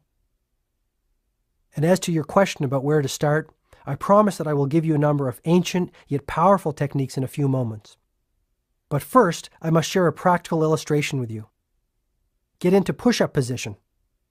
Good grief, Julian's become a drill sergeant, I silently thought. Being curious and wishing to keep my cup empty, I complied. Now do as many push-ups as you can possibly do. Don't stop until you truly are certain that you cannot do any more. I struggled with the exercise. The first 15 push-ups were pure agony. At 23 push-ups, I gave up. No more, Julian. This is killing me. The only lesson I'm going to learn from this is what to do for a heart attack. Do 10 more. Then you can rest, commanded Julian. You've got to be kidding. But I continued. 1, 2, 5, 8, and finally 10. I lay on the floor in total exhaustion. What could anyone possibly learn from an experience like this? I asked breathlessly. You told me after you had done 23 that you couldn't do any more. You told me that this was your absolute limit. Yet, when I challenged you to do more, you responded with another 10 push-ups. You had more inside you, and when you reached for your resources, you received more. Yogi Raman explained a fundamental truth to me. The only limits on your life are those that you set yourself. When you push beyond your limits, just as you did in this demonstration, you unlock mental and physical reserves that you never thought you had. Julian sensed he was on a roll. You practice the art of Kaizen by pushing yourself daily. Work hard to improve your mind and your body. Nourish your spirit. Do the things you fear. Be the person you dream of being. Julian continued his passionate discourse. Identify the things that are holding you back. Take the time to reflect on what might be keeping you from the life you really want and know deep down you can have. Once you have identified what your weaknesses are, the next step is to face them head on and attack your fears. This might be the first taste of real freedom that you have experienced in years. Fear is nothing more than a mental monster you have created, a negative stream of consciousness. You mean all my fears are nothing more than imaginary little gremlins that have crept into my mind over the years? Exactly, John. Every time they have prevented you from taking some action, you have added fuel to their fire. But when you conquer your fears, you conquer your life. I need an example. Study a baby. She has no limits. Her mind is a lush landscape of potential and possibility. Properly cultivated, it will lead her to greatness. Filled with negativity, it will lead her to mediocrity at best. A baby could be trained to view a glorious sunny day as depressing. A child could be trained to see a puppy as a vicious animal. An adult could be trained to see a drug as a pleasant vehicle for release. It's all a matter of conditioning, isn't it? Sure. The same holds true for fear. Fear is a conditioned response, a life-sucking habit that can easily consume your energy, creativity, and spirit if you are not careful. When fear rears its ugly head, beat it down quickly. The best way you can do this is to do the thing you fear. When you erase fear from your mind, you start to look younger and your health becomes more vibrant. Ah, the old mind-body connection, I replied, hoping to mask my ignorance. Yes. The sages of the East have known about it for over 5,000 years. Hardly new age, he said with a broad grin. Truly enlightened people are prepared to put off short-term pleasure for the sake of long-term fulfillment. They resolve to live by the wisdom of Kaizen, improving every aspect of themselves ceaselessly and continuously. With time, things that were once difficult become easy.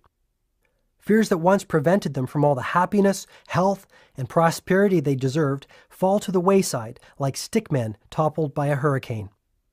So you're suggesting that I must change myself before I change my life? Yes, it's like that old story my favorite professor told me when I was in law school. One night, a father was relaxing with his newspaper after a long day at the office. His son, who wanted to play, kept on pestering him. Finally, fed up, the father ripped out a picture of the globe that was in the newspaper and tore it into 100 tiny pieces. Here, son, go and try to put this back together, he said. To his amazement, his son returned after only 1 minute with the globe perfectly back together. When the startled father asked him how he achieved this feat, the son smiled and gently replied, "Dad, on the other side of the globe, there was a picture of a person, and once I got the person together, the world was okay." That's a great story. You see, John, the wisest people I have ever met, from the sages of Savannah to my professors at Harvard Law School, all seem to know the key formula for happiness. Exactly how does one go about building courage? It's the same as the story. Once you get yourself together, your world will be okay. But you must spend some time daily working on yourself, even if for only 10 or 15 minutes. And what does the 9-foot-tall, 900-pound Japanese sumo wrestler symbolize in Yogi Raman's fable? Our hefty friend will be your constant reminder of the power of Kaizen.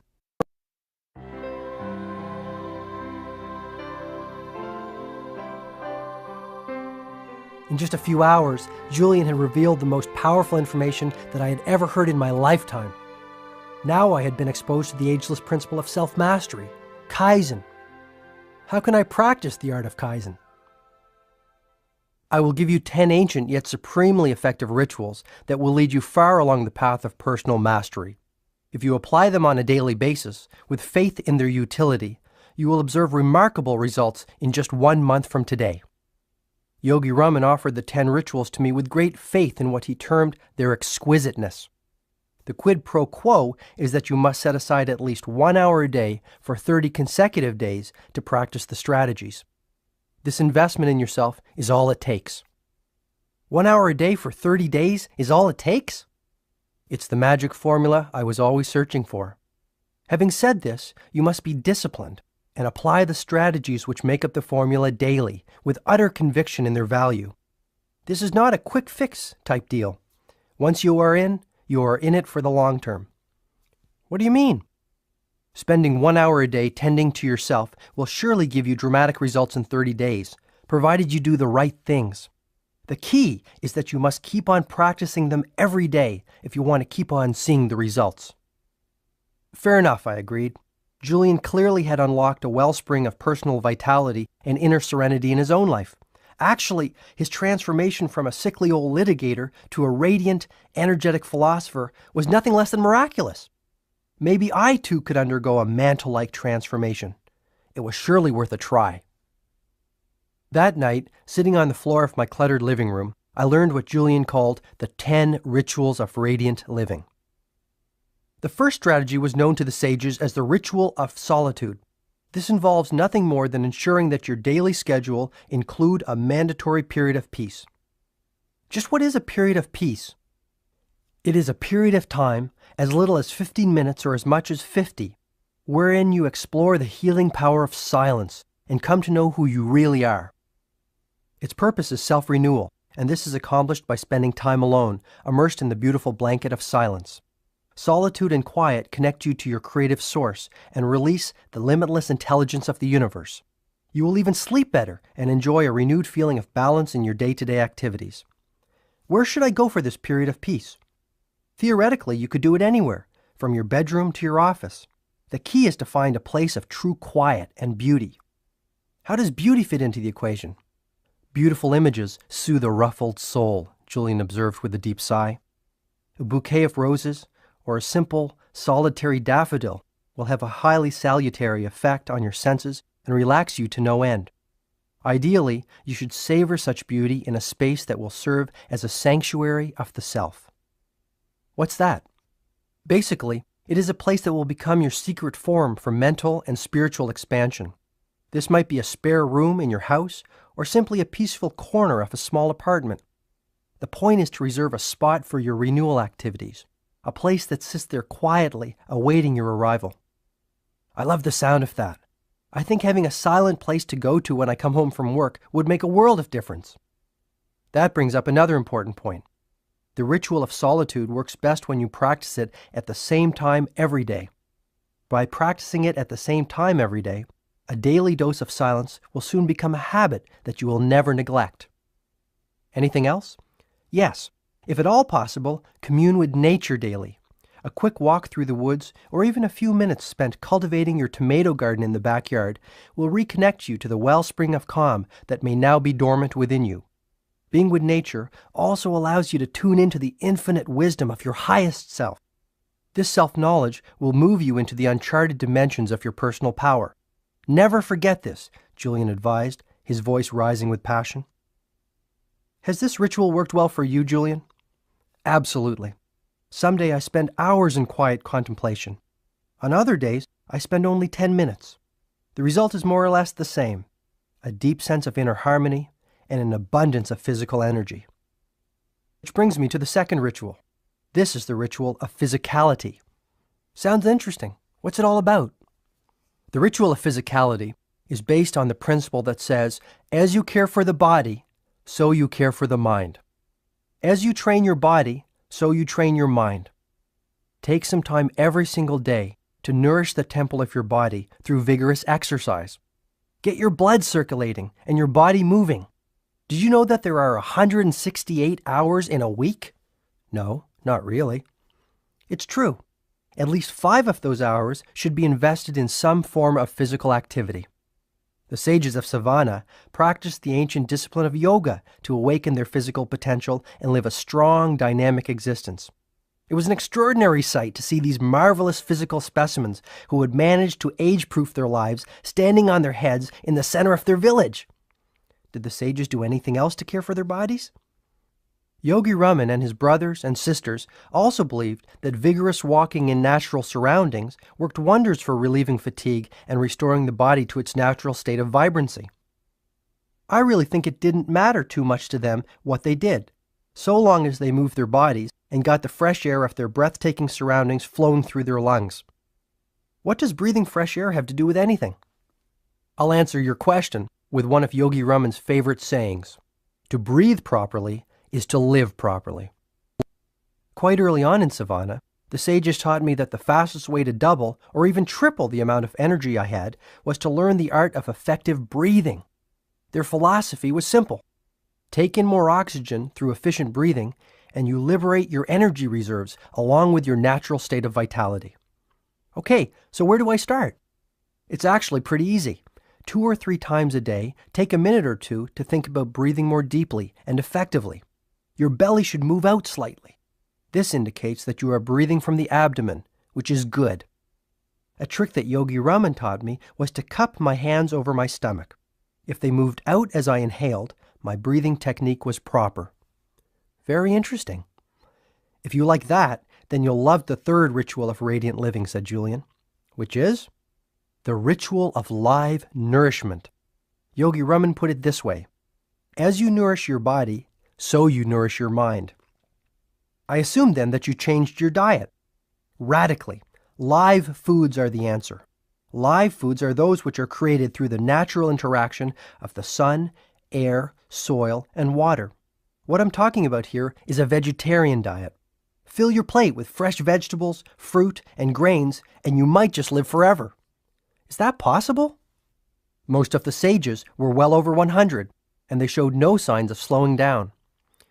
But is this type of diet healthy? This is the diet that nature intended. It is alive, vital, and supremely healthy. The sages have lived by this diet for many thousands of years. If you like meat, you can certainly keep eating it.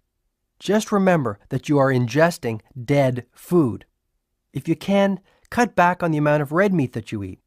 It is really hard to digest, and since your digestive system is one of the body's most energy-consuming processes, valuable energy reserves are needlessly depleted by this foodstuff. Do you see what I'm getting at? Just compare how you feel after eating a steak with your energy levels after you've had a salad.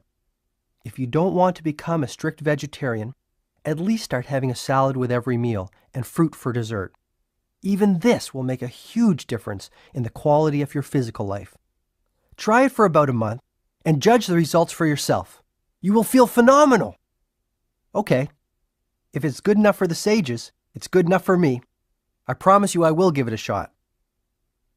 If I have sold you on the ritual of live nourishment, I think you will love the fourth one.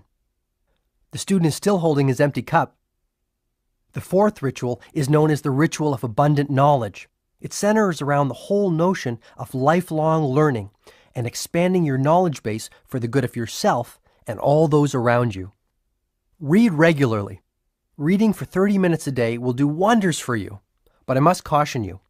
Do not read just anything. Make it something that will improve both you and the quality of your life. What did the sages read? They spent many of their waking moments reading and rereading the ancient teachings of their ancestors. They devoured this philosophical literature. It was in Savannah that I really learned the power of the book and the principle that a book is the best friend of the wise. To truly get the best out of a great book, you must study it, not just read it. The sages would read many of the books of wisdom in their vast library 10 or 15 times. They treated great books as scriptures, holy documents of divine origin. Wow, is reading really that important? 30 minutes a day will make a delightful difference in your life because you will quickly start to see the vast reserves of knowledge available for your use. Read the right books. Learn how those who have preceded you have handled the challenges you are currently facing. What exactly are the right books? Any titles you could recommend to an eager young beaver? I said, flashing a broad grin. Sure. You will thrive on the biography of the great American Benjamin Franklin. I think you will also find much growth impetus from Mahatma Gandhi's autobiography entitled The Story of My Experiments with Truth. I also suggest that you read Siddhartha by Hermann Hesse, the highly practical philosophy of Marcus Aurelius, and some of the work of Seneca. You might even read Think and Grow Rich by Napoleon Hill. I read it last week and I thought it was very profound. Think and Grow Rich, I exclaimed. But I thought you left all that behind you. I'm really sick and tired of all the make money fast manuals that are being peddled out there by snake oil salesmen preying on the weak. Easy, big fella. I couldn't agree with you more, offered Julian, with all the warmth and patience of a wise, loving grandfather. That little book is not about making a lot of money. It's about making a lot of life. Think and Grow Rich is about abundance, including spiritual abundance, and how to attract all that is good into your life. You might do well to read it, but I will not press the point. Sorry, Julian. I guess my temper gets the better of me sometimes, I offered apologetically. One more thing I need to improve. I really am grateful for all that you are sharing with me. No problem. My point is simply read and keep reading. Do you want to know something else interesting? What? Books simply help you to see what is already within yourself. That's what enlightenment is all about. After all my journeying and exploring, I found that I have actually come full circle back to the point from which I started as a young boy. But now I know myself, and all that I am and can be. Okay, what's the fifth ritual of radiant living? It is the ritual of personal reflection. You see, we all have many sleeping talents inside of us. By taking the time to get to know them, we kindle them. However, silent contemplation will deliver even more than this. This practice will make you stronger, more at ease with yourself, and wiser. I'm still a little fuzzy on the concept, Julian.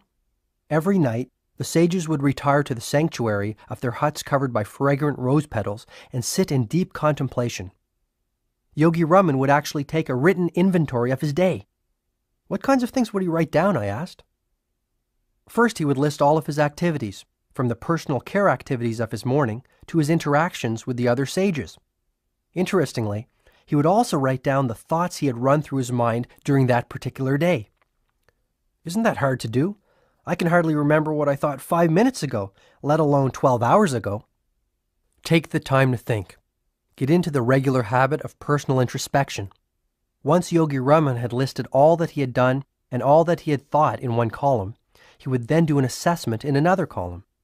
As he was confronted by his activities and thoughts in the written form, he asked himself whether they were positive in nature. If they were, he resolved to continue giving his precious energy to them. And if they were negative, then he would come up with a clear course of action to get rid of them. I think an example might help me. Can it be personal? Julian asked. Sure, I'd love to know some of your innermost thoughts, I suggested. Actually, I was thinking about yours. We both started to giggle like a couple of kids in a schoolyard. Oh, all right. You always did get your own way. Okay, let's go through just a few of the things that you did today. Write them down on that piece of paper on the coffee table, Julian instructed. I started to realize that something important was about to happen. This was the first time in years that I had actually taken the time to do nothing but reflect on the things I was doing and the thoughts I was thinking. Where do I start? I asked. Start with what you did this morning and progress through your day. Just hit a few of the highlights. Fine. I woke up at 6:30 to the sound of my electric rooster, I joked. Get serious and keep going, Julian replied firmly. Okay, then I showered and shaved, gobbled down a waffle, and rushed off to work. And what about your family? They were all asleep. Anyway, once I got to the office, I noticed that my 7:30 appointment had been waiting there since 7, and boy was he furious. What was your response? I fought back. What was I supposed to do? Let him push me around? Okay. Then what happened? Well, things went from bad to worse. The courthouse called and told me that Judge Wildebeest needed to see me in his chambers, and if I wasn't there within 10 minutes, heads would roll. I rushed down to the courthouse and had another argument with one of the clerks. By the time I got back to the office, there were 27 phone messages waiting for me, all marked urgent. Need I go on? Please do. Well, on my way home, Jenny called me in the car and asked me to stop by her mother's house and pick up some of those amazing pies my mother-in-law is famous for.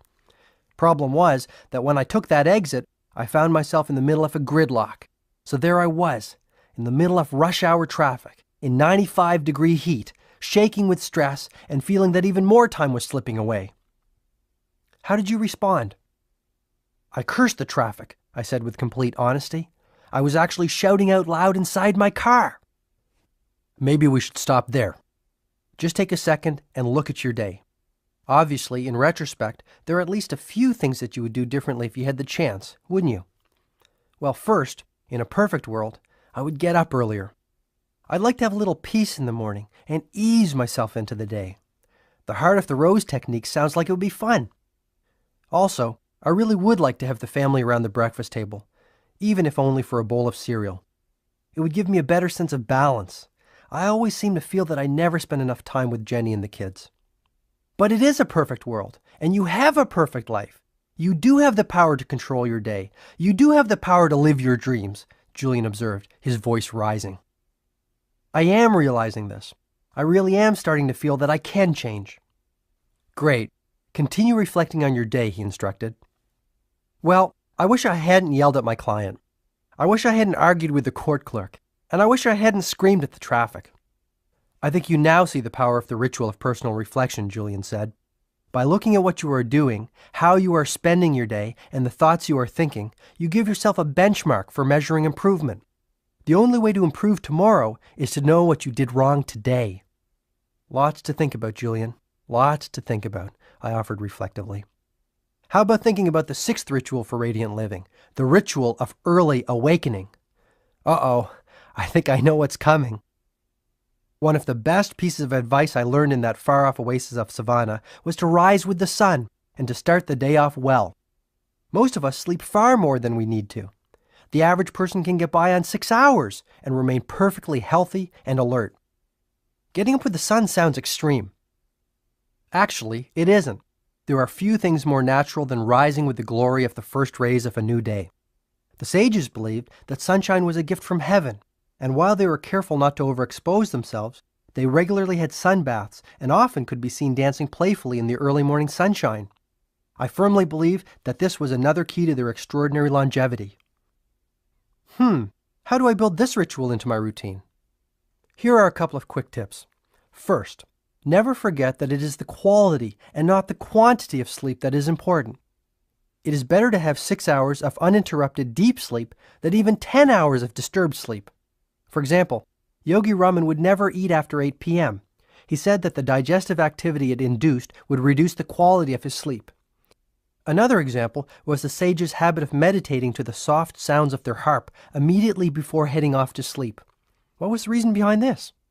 The 10-minute period before you sleep and the 10-minute period after you wake up are profoundly influential on your subconscious mind.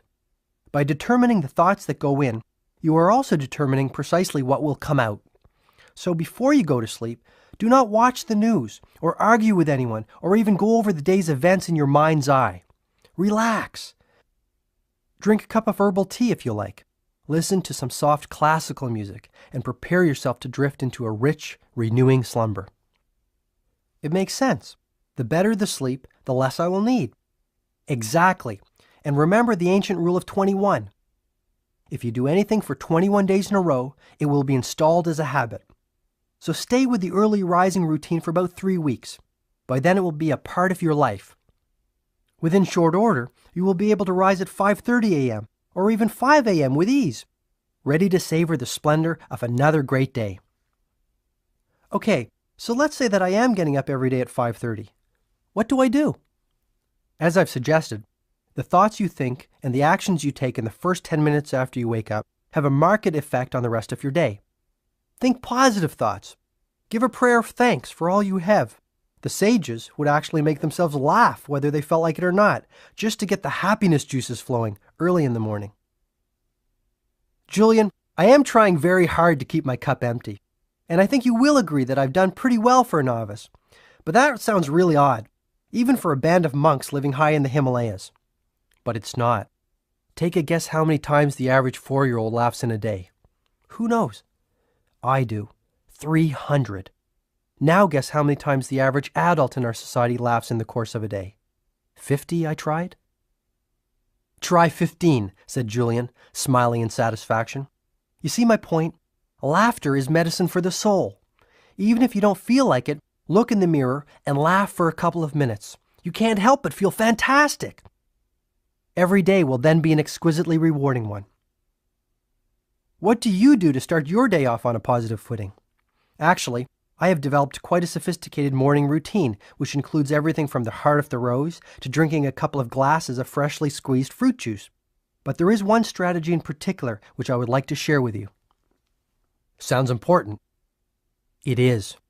Shortly after you have awakened, go into your sanctuary of silence. Get still and focused. Then ask yourself this question. What would I do today if this day was my last? Mentally list all the things you would do, the people you would call, and the moments you would savor. When you live every day as if it was your last, your life will take on a magical quality. And this brings me to the 7th of the rituals of radiant living, the ritual of music. Never forget the power of music.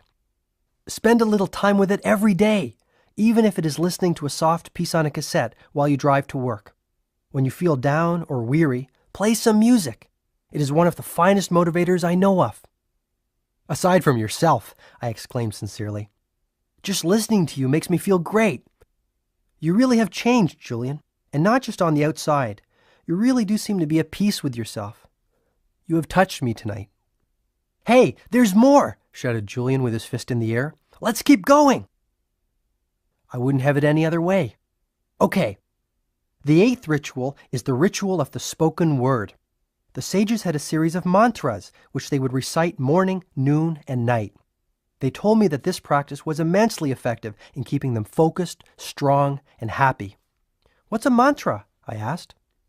"A mantra is nothing more than a collection of words strung together to create a positive effect. In Sanskrit, man means mind, and tra means freeing. So a mantra is a phrase which is designed to free the mind. And believe me, John, mantras accomplish this objective in a very powerful way." "So mantras are spoken?" "They don't have to be. Written affirmations also are very effective. But I have found that repeating a mantra aloud has a wonderful effect on my spirit. When I need to feel motivated, I might repeat, 'I am inspired, disciplined, and energized' out loud 200 or 300 times. To maintain the supreme sense of self-confidence I have cultivated, I might repeat, 'I am strong, able, and calm.' I even use mantras to keep me youthful and vital," Julian admitted. Which leads us to the 9th ritual of radiant living quite nicely. This is the ritual of congruent character. This ritual requires you to take daily, incremental action to build your character. Perhaps Yogi Raman articulated the formula best when he stated, "You sow a thought, you reap an action. Reap an action, you sow a habit. Sow a habit, you reap a character. Sow a character, you reap your destiny."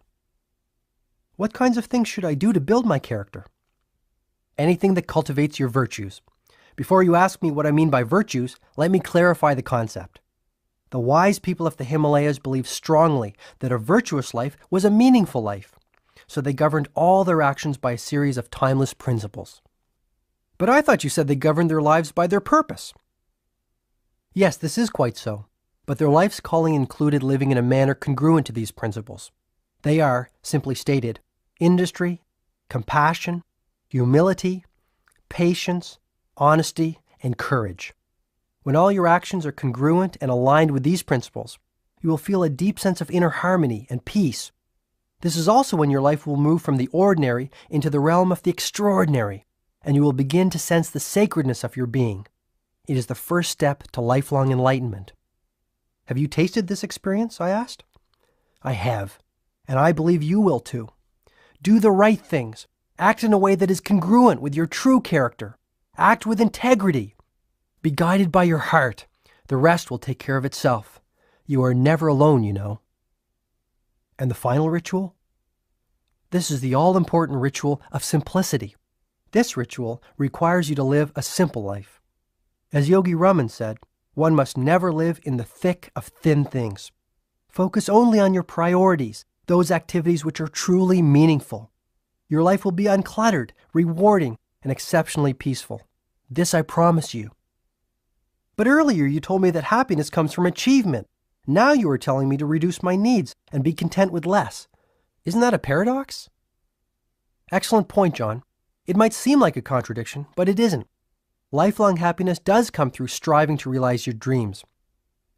The key is not to make your happiness contingent on finding that elusive pot of gold at the end of the rainbow.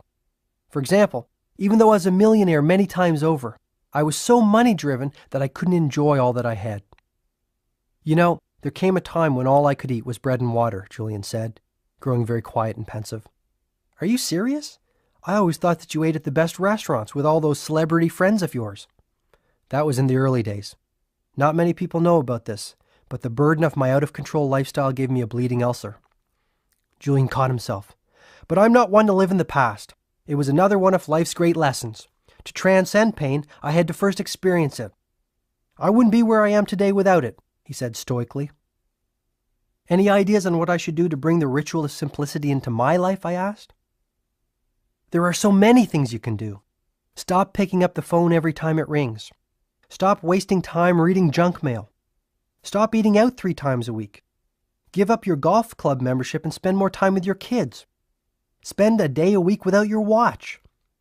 Watch the sun rise every few days. Sell your cellular phone. and dump your pager. Need I continue? Julian asked rhetorically. I get the point. But sell the cell phone? I asked anxiously, feeling as a baby might at the doctor's suggestion that his umbilical cord should be cut. Like I've said, my duty is to share the wisdom I've learned through my journey with you. You need not apply every strategy to make your life work. Try the techniques and use those that feel right to you. After Julian had explained the 10 rituals for radiant living, he paused. I know that you want me to keep on going, so I will. Perhaps this is a good time to get a little deeper. What I have taught you up to now has been immensely practical, but you must know something of the underlying spiritual current which flows through the principles I have outlined. Okay, let's hear the spiritual stuff, I said energetically, unaware that it was nearly 2:30 in the morning. Within you lies the sun, the moon, the sky, and all the wonders of this universe. The intelligence that created these wonders is the same force that created you. All things around you come from the same source. We are all one. I'm not sure I follow you. Every being on this earth, every object on this earth has a soul. All souls flow into one. This is the soul of the universe. You see, John, when you nourish your own mind and your own spirit, you are really feeding the soul of the universe. When you improve yourself, you are improving the lives of all those around you. And when you have the courage to advance confidently in the direction of your dreams, you begin to draw upon the power of the universe. Julian, I know you mean well, but what happens if I fail? Failure is not having the courage to try, nothing more and nothing less. The only thing standing between most people and their dreams is the fear of failure.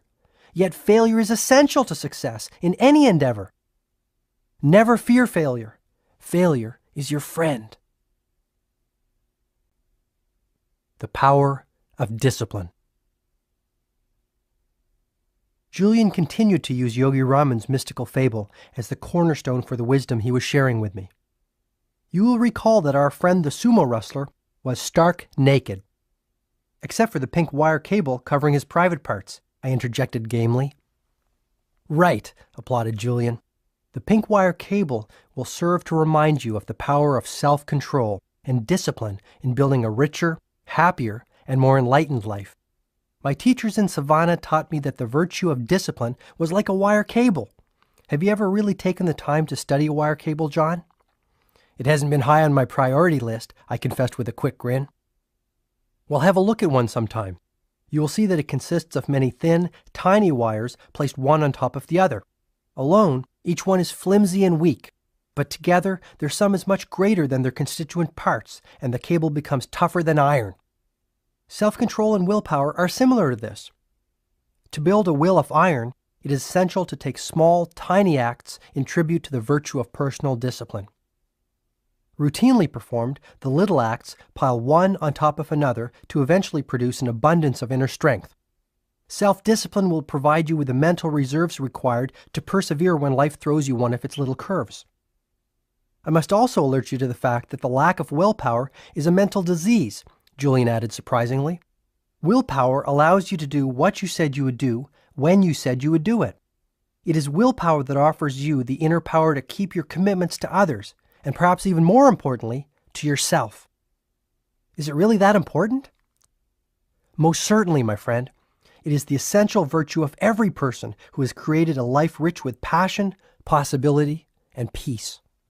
Julian then reached into his robe and pulled out a shiny silver locket, the kind you might see in a museum exhibit on ancient Egypt. You shouldn't have, I joked. The sages of Savannah gave this gift to me on my last evening with them. It was a joyous, loving celebration between members of a family who had lived life to the fullest. It was one of the greatest and one of the saddest nights of my life. I left part of myself high in the Himalayas that evening, Julian said, his voice growing soft. What are the words engraved on the locket? Here, I'll read them to you. Never forget them, John. They have really helped me when times got tough. Through the steel of discipline, you will forge a character rich with courage and peace. Through the virtue of will, you are destined to rise to life's highest ideal and live within a heavenly mansion filled with all that is good, joyful, and vital. Without them, you are lost, like a mariner without a compass, one who eventually sinks with his ship. Julian added, "Building self-control and discipline into your life will also bring you a tremendous sense of freedom. This alone will change things." Julian then noted the many practical benefits that the cultivation of discipline would bring. Believe it or not, developing the power of your will can erase the worry habit, keep you healthy, and give you far more energy than you have ever had. You see, John, self-control is really nothing more than mind control. Will is the king of mental powers. When you master your mind, you master your life. Mental mastery starts with being able to control every thought that you think.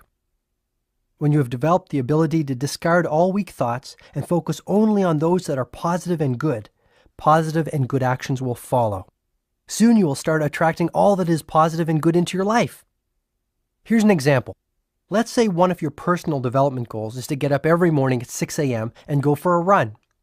Let's pretend it is now the middle of winter and your alarm wakes you from a deep, restful sleep. Your first impulse is to hit the snooze button and return to your slumber. Perhaps you will live up to your exercise resolution tomorrow. This pattern continues for a few days until you decide that you are too old to change your ways and the physical fitness goal was too unrealistic. "You know me too well," I offered sincerely. Now let's consider an alternative scenario. It is still the dead of winter. The alarm goes off and you start to think of staying in bed. But instead of being a slave to your habits, you challenge them with more powerful thoughts. You start to picture in your mind's eye how you will look, feel, and act when you are in peak physical shape. You focus on all that you can accomplish with the increased energy a regular exercise program will bring. No more nights spent in front of the television because you are too tired to do anything else after your long day in court. Your days are filled with vitality, enthusiasm, and meaning. But say I do this, and I still feel like going back to sleep rather than going running. If you continue to wage war against the weaker thoughts that might have silently crept into the palace of your mind over the years, eventually they will see that they are unwanted and leave like visitors who know that they are not welcome. You mean to tell me that thoughts are physical things? Yes, and they are fully in your control. It is just as easy to think positive thoughts as it is to think negative ones. So if I want to have the inner strength to get up earlier, eat less, read more, worry less, be more patient, or be more loving, all I have to do is exert my will to cleanse my thoughts? When you control your thoughts, you control your mind. When you control your mind, you control your life. And once you reach the stage of being in total control of your life, you become the master of your destiny. I needed to hear this.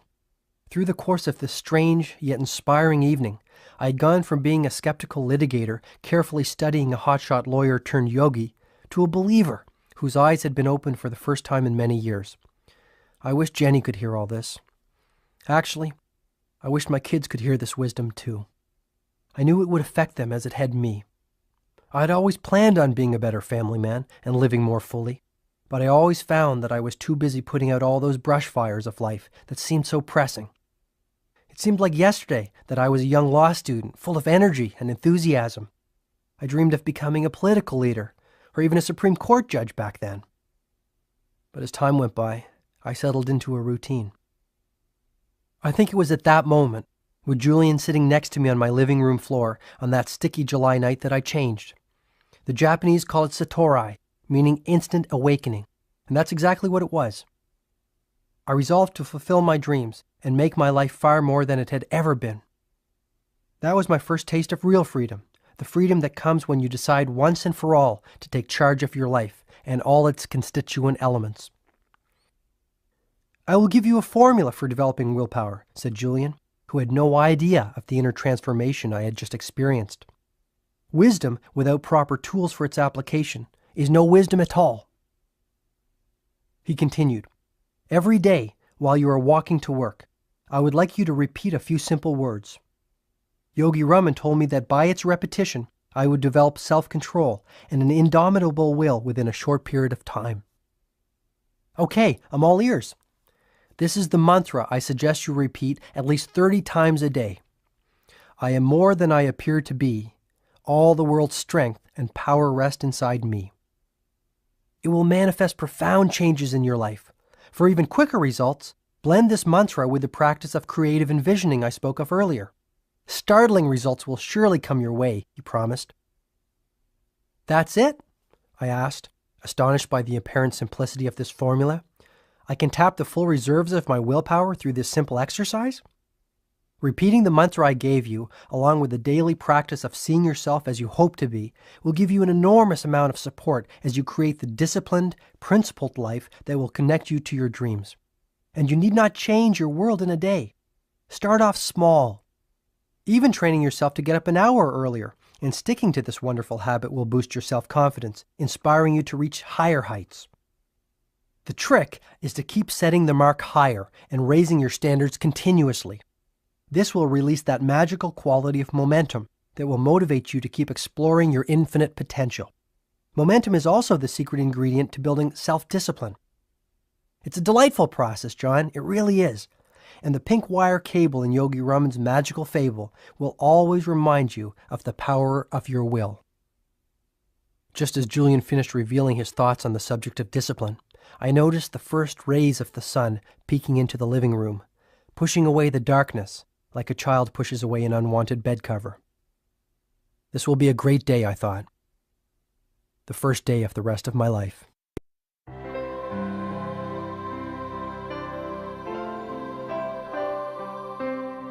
Your most precious commodity. You know what's funny about life? Julian said. By the time most people figure out what they really want and how to go about attaining it, it's usually too late. Is that what the stopwatch in Yogi Raman's fable is all about? Yes. The naked, 9-foot-tall, 900-pound sumo wrestler with the pink wire cable covering his private parts slips on a shiny gold stopwatch that someone has left in the beautiful garden, Julian reminded me. And exactly what does the shiny gold stopwatch represent? It is a symbol of our most precious commodity, time. What about positive thinking and goal setting and self-mastery? They all mean nothing without time. About 6 months after I made Savannah my temporary home, one of the sages came to my hut while I was studying. Her name was Divya. She was a stunningly beautiful woman with jet black hair that fell below her waist, and in a very gentle and sweet voice, she informed me that she was the youngest of all of the sages. She also said that she had come to me on the instructions of Yogi Raman. As the youngest of our community, I have been asked to bring you a gift. It is from all of us, and we offer it as a token of our respect for you, one who has traveled so far to learn our ways. What was the gift? I asked impatiently. It was a miniature hourglass, which had been made from blown glass and a small piece of sandalwood. Seeing my expression, Divya quickly told me that each of the sages had received one of these instruments as children. Though we have no possessions and live pure, simple lives, we respect time and note its passing. These little hourglasses serve as daily reminders of our mortality and the importance of living full, productive days while advancing our purposes. These monks kept time? Each and every one of them understood the importance of time. They each had developed what I call a time consciousness. Time is the greatest leveler. Whether we are privileged or disadvantaged, whether we live in Texas or Tokyo, we all have been allotted days with only 24 hours. Once I heard my father say it was the busiest people who have time to spare. What do you make of that? Busy, productive people are highly efficient with their time. They must be in order to survive. Being an excellent time manager doesn't mean that you must become a workaholic. On the contrary, time mastery allows you more time to do the things that are truly meaningful to you. Time mastery leads to life mastery. Guard your time well. Remember, it's a non-renewable resource. Let me give you an example, Julian offered. Let's say it's Monday morning and your schedule is overflowing with appointments and meetings. Let's say you took 15 minutes the night before to plan your day. Or to be even more effective, let's say you took 1 hour on your quiet Sunday morning to organize your entire week. In your daily planner, you wrote out when you would meet your clients, when you would do legal research, and when you would return phone calls. Most importantly, your personal, social, and spiritual development goals for the week also went into your agenda book. By anchoring all the most vital aspects of your life into your daily schedule, you ensure that your week and your life retain a sense of meaning and peace. Surely you're not suggesting that I take a break in the middle of my busy workday to walk in the park or meditate. All I'm saying is plan your week and manage your time creatively. Have the discipline to focus your time around your priorities. The most meaningful things in your life should never be sacrificed to those that are the least meaningful. I agree, Julian, but I really don't have the time to take breaks in the middle of my day. As it is, I work most evenings. As I said this, I felt my stomach tingling at the mere thought of the mountain of work I was facing. One of the great rules I learned from that wise old sage is that 80% of the results you achieve in your life come from only 20% of the activities that occupy your time. Yogi Raman called it the ancient rule of 20. I'm not sure I follow you. Okay, let's go back to your busy Monday. From morning until night, you might spend your time doing everything from drafting legal pleadings to reading your youngest child a bedtime story or playing chess with your wife. Agreed? Agreed. But out of all of the hundreds of activities you give your time to, only 20% will yield real, lasting results. Only 20% of what you do will have an influence on the quality of your life. These are your high-impact activities. For example, 10 years from now, do you really think that all the time you spend gossiping at the water cooler or watching television will count for anything? No, not really. Right, so I'm sure you will also agree there are a number of activities that will count for everything. You mean like time spent improving my legal knowledge, time spent enriching my relationships with my clients, and time invested in becoming a more efficient lawyer? Yes, and time spent nourishing your relationship with Jenny and the kids, time spent connecting with nature and showing gratitude for all you are so fortunate to have, time spent renewing your mind, your body, and your spirit. Direct all of your time to those activities that count. Enlightened people are priority-driven. This is the secret of time mastery. Wow, Yogi Raman taught you all that? I have become a student of life, John. Yogi Raman certainly was a wonderful and inspiring teacher, and I will never forget him for that. But all of the lessons I have learned from my varied experiences have now come together like pieces of a big jigsaw puzzle to show me the way to a better life. I had been to many seminars in time management as a lawyer, yet I had never heard the philosophy of time mastery that Julian was now sharing with me.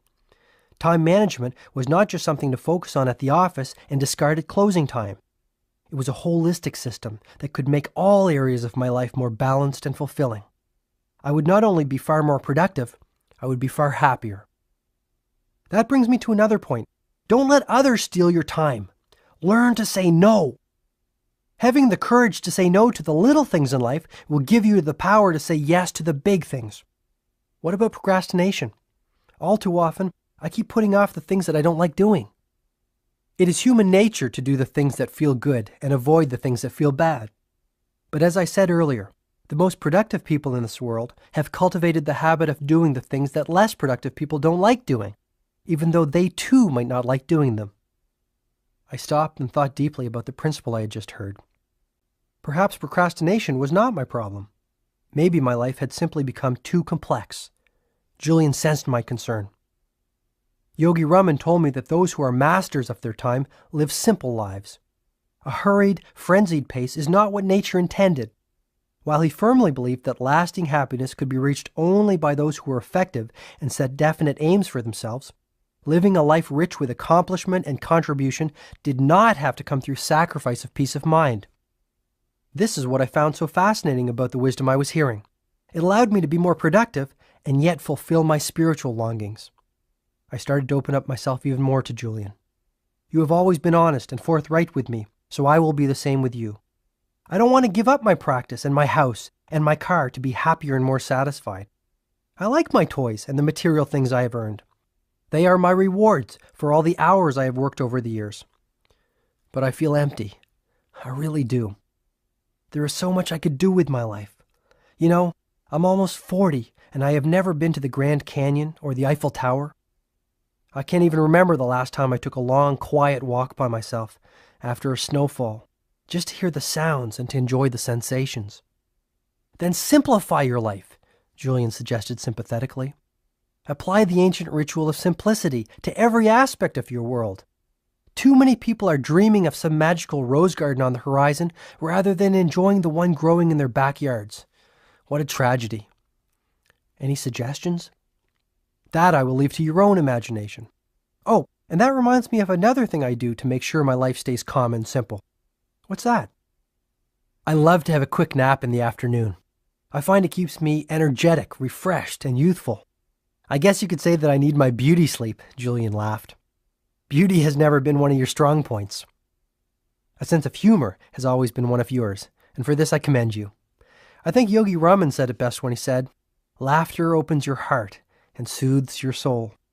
No one should ever take life so seriously that they forget to laugh at themselves. Julian had one final thought to share on the subject of time. Perhaps most importantly, John, stop acting like you have 500 years to live. Develop a deathbed mentality. When you adopt a deathbed mentality, you live every day as if it was your last. The deathbed question alone has the power to change your life. It will energize your days and bring a rush of zest and spirit to all that you do. Powerful stuff. Here's more. There is a simple remedy to break the spell of frustration that plagues so many people. Act as if failure is impossible and your success will be assured. Be brave and set no limits on the workings of your imagination. Never be a prisoner of your past. Become the architect of your future. You will never be the same. As the city started to awaken and the morning grew into full bloom, my ageless friend started to show the first signs of weariness after a night spent sharing his wisdom with an eager student. I had been astonished by Julian's stamina, his boundless energy, and his endless enthusiasm. "We are moving to the end of Yogi Raman's magical fable and approaching the time when I must leave you," he said gently. "Are you going to tell your partners that you have returned home?" I asked, my curiosity getting the better of me. "Probably not," Julian replied. "I'm so different from the Julian Mantle they knew. They wouldn't recognize me." "You really are a new man," I agreed, chuckling inwardly as I pictured this mystical monk, adorned in the traditional robes of Savannah, stepping into the striking red Ferrari of his former life. "A new being is probably even more accurate." "I don't see the distinction," I confessed. "There is an ancient saying in India, 'We are not human beings having a spiritual experience. We are spiritual beings having a human experience. I see what I am. I am no longer in the world. The world is in me.'" "I'm going to have to chew on that one for a while," I said in total honesty, not quite comprehending what Julian was talking about. "Sure. I understand, my friend. A time will come when you are clear on what I am saying.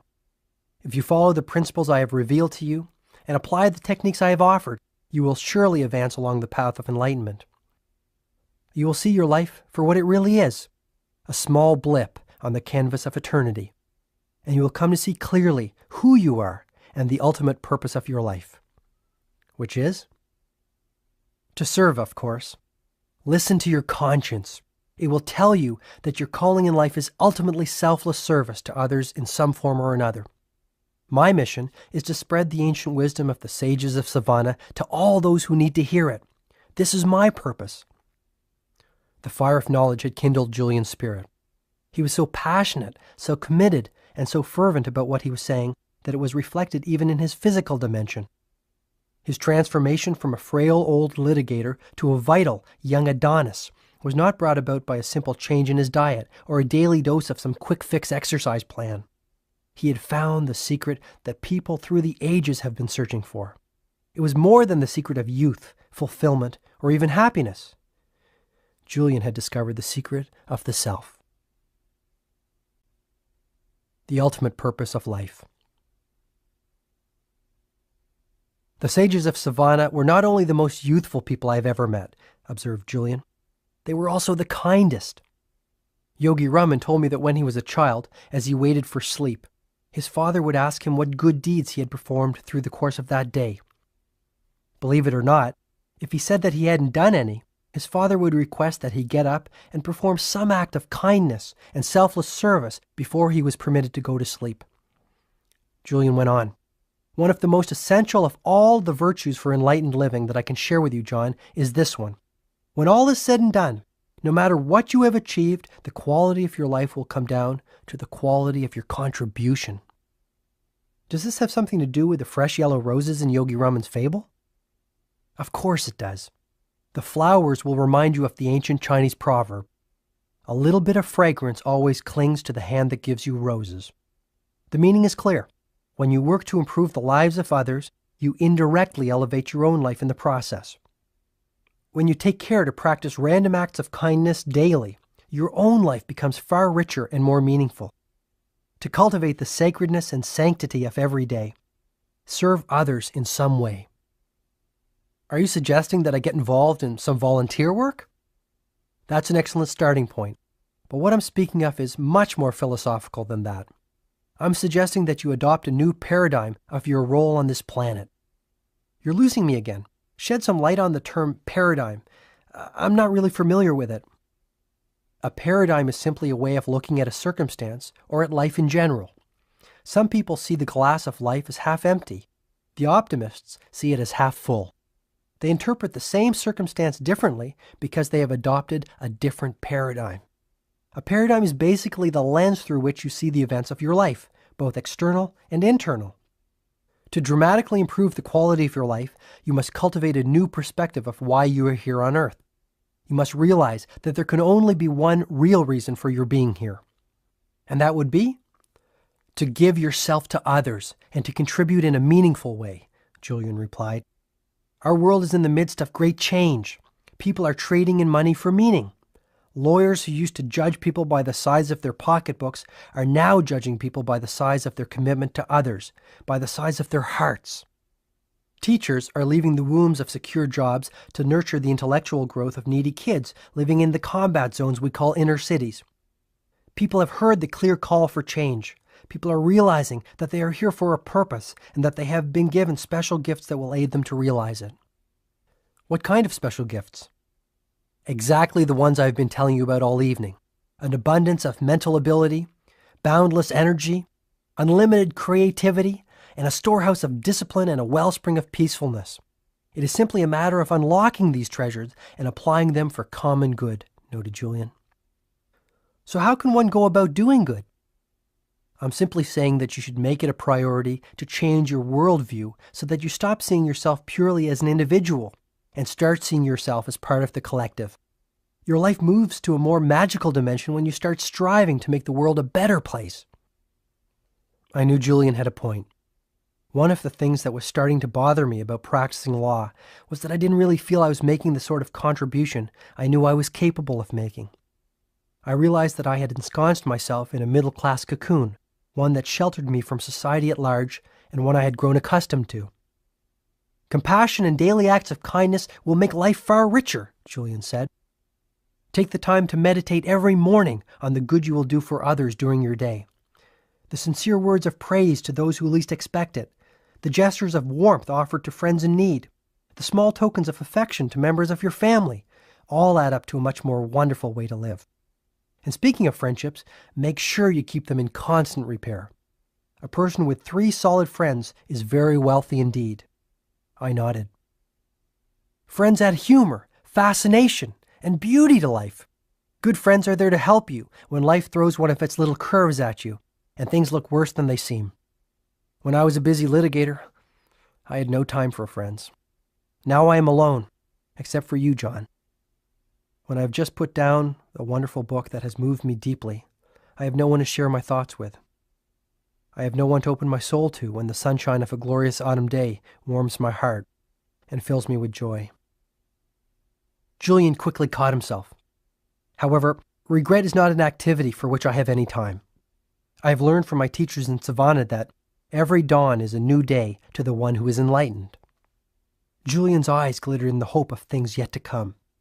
It appeared to me that Julian Mantle had indeed been elevated from a human being passing through life without a care for anyone to a spiritual being passing through life only caring about others. Perhaps this was the path that I too was about to walk.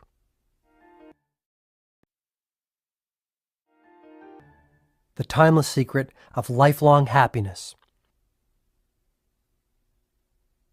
It had been over 12 hours since Julian had arrived at my house. Those 12 hours were, without a doubt, the most important of my life.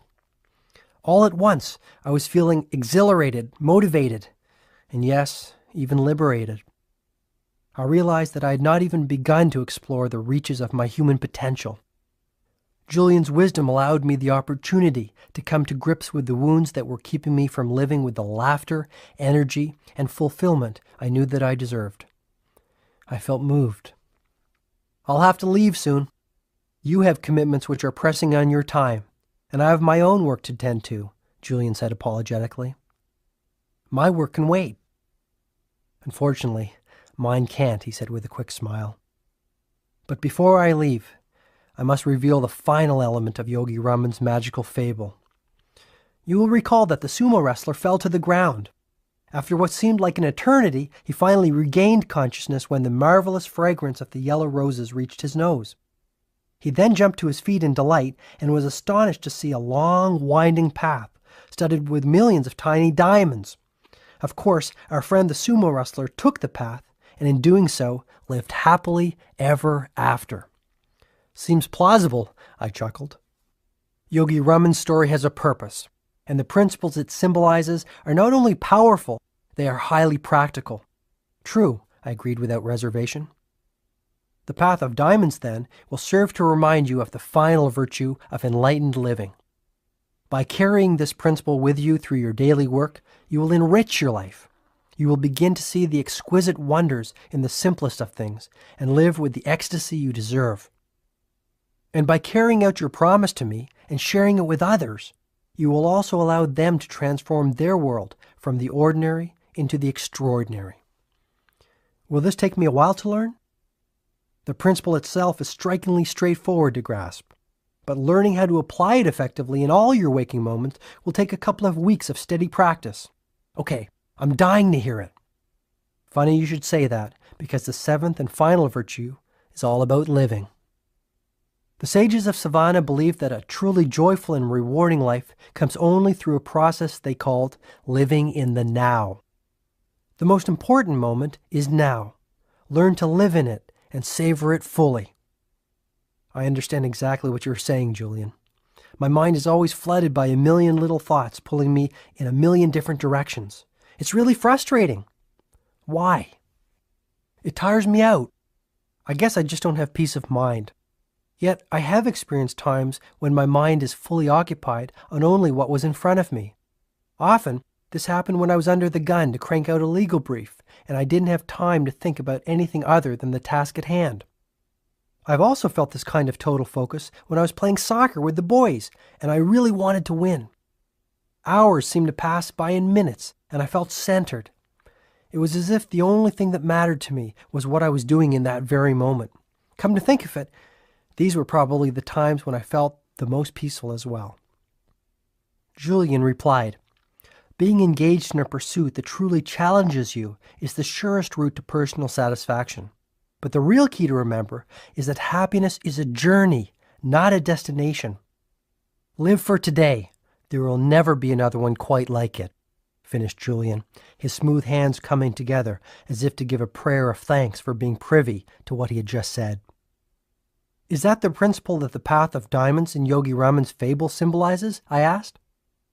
You can have the life you deserve the very moment you start to understand that the path you are currently walking on is one rich with diamonds and other priceless treasures.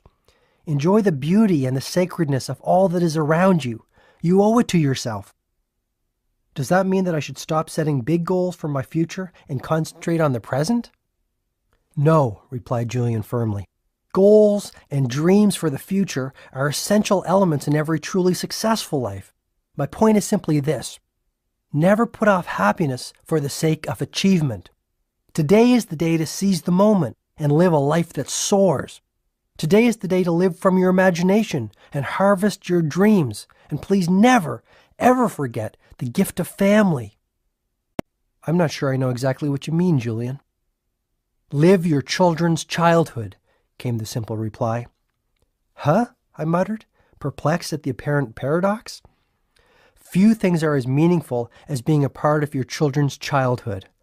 What is the point of climbing the steps of success if you have missed the first steps of your own kids?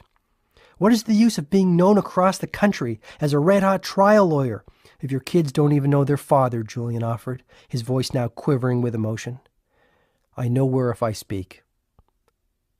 This last comment floored me. What could this former millionaire playboy know about being a father? I do know something of the blessings we call children, he said softly. But I always thought you were the city's most eligible bachelor before you threw in the towel and gave up your practice. Before I was caught up in the illusion of that fast and furious lifestyle, you know that I was married. Yes? He then paused, as a child might before telling his best friend a closely guarded secret. What you do not know is that I also had a little daughter. She was the sweetest, most delicate creature I have ever seen in my life. People told me I had a brilliant future, a stunningly beautiful wife, and a wonderful daughter.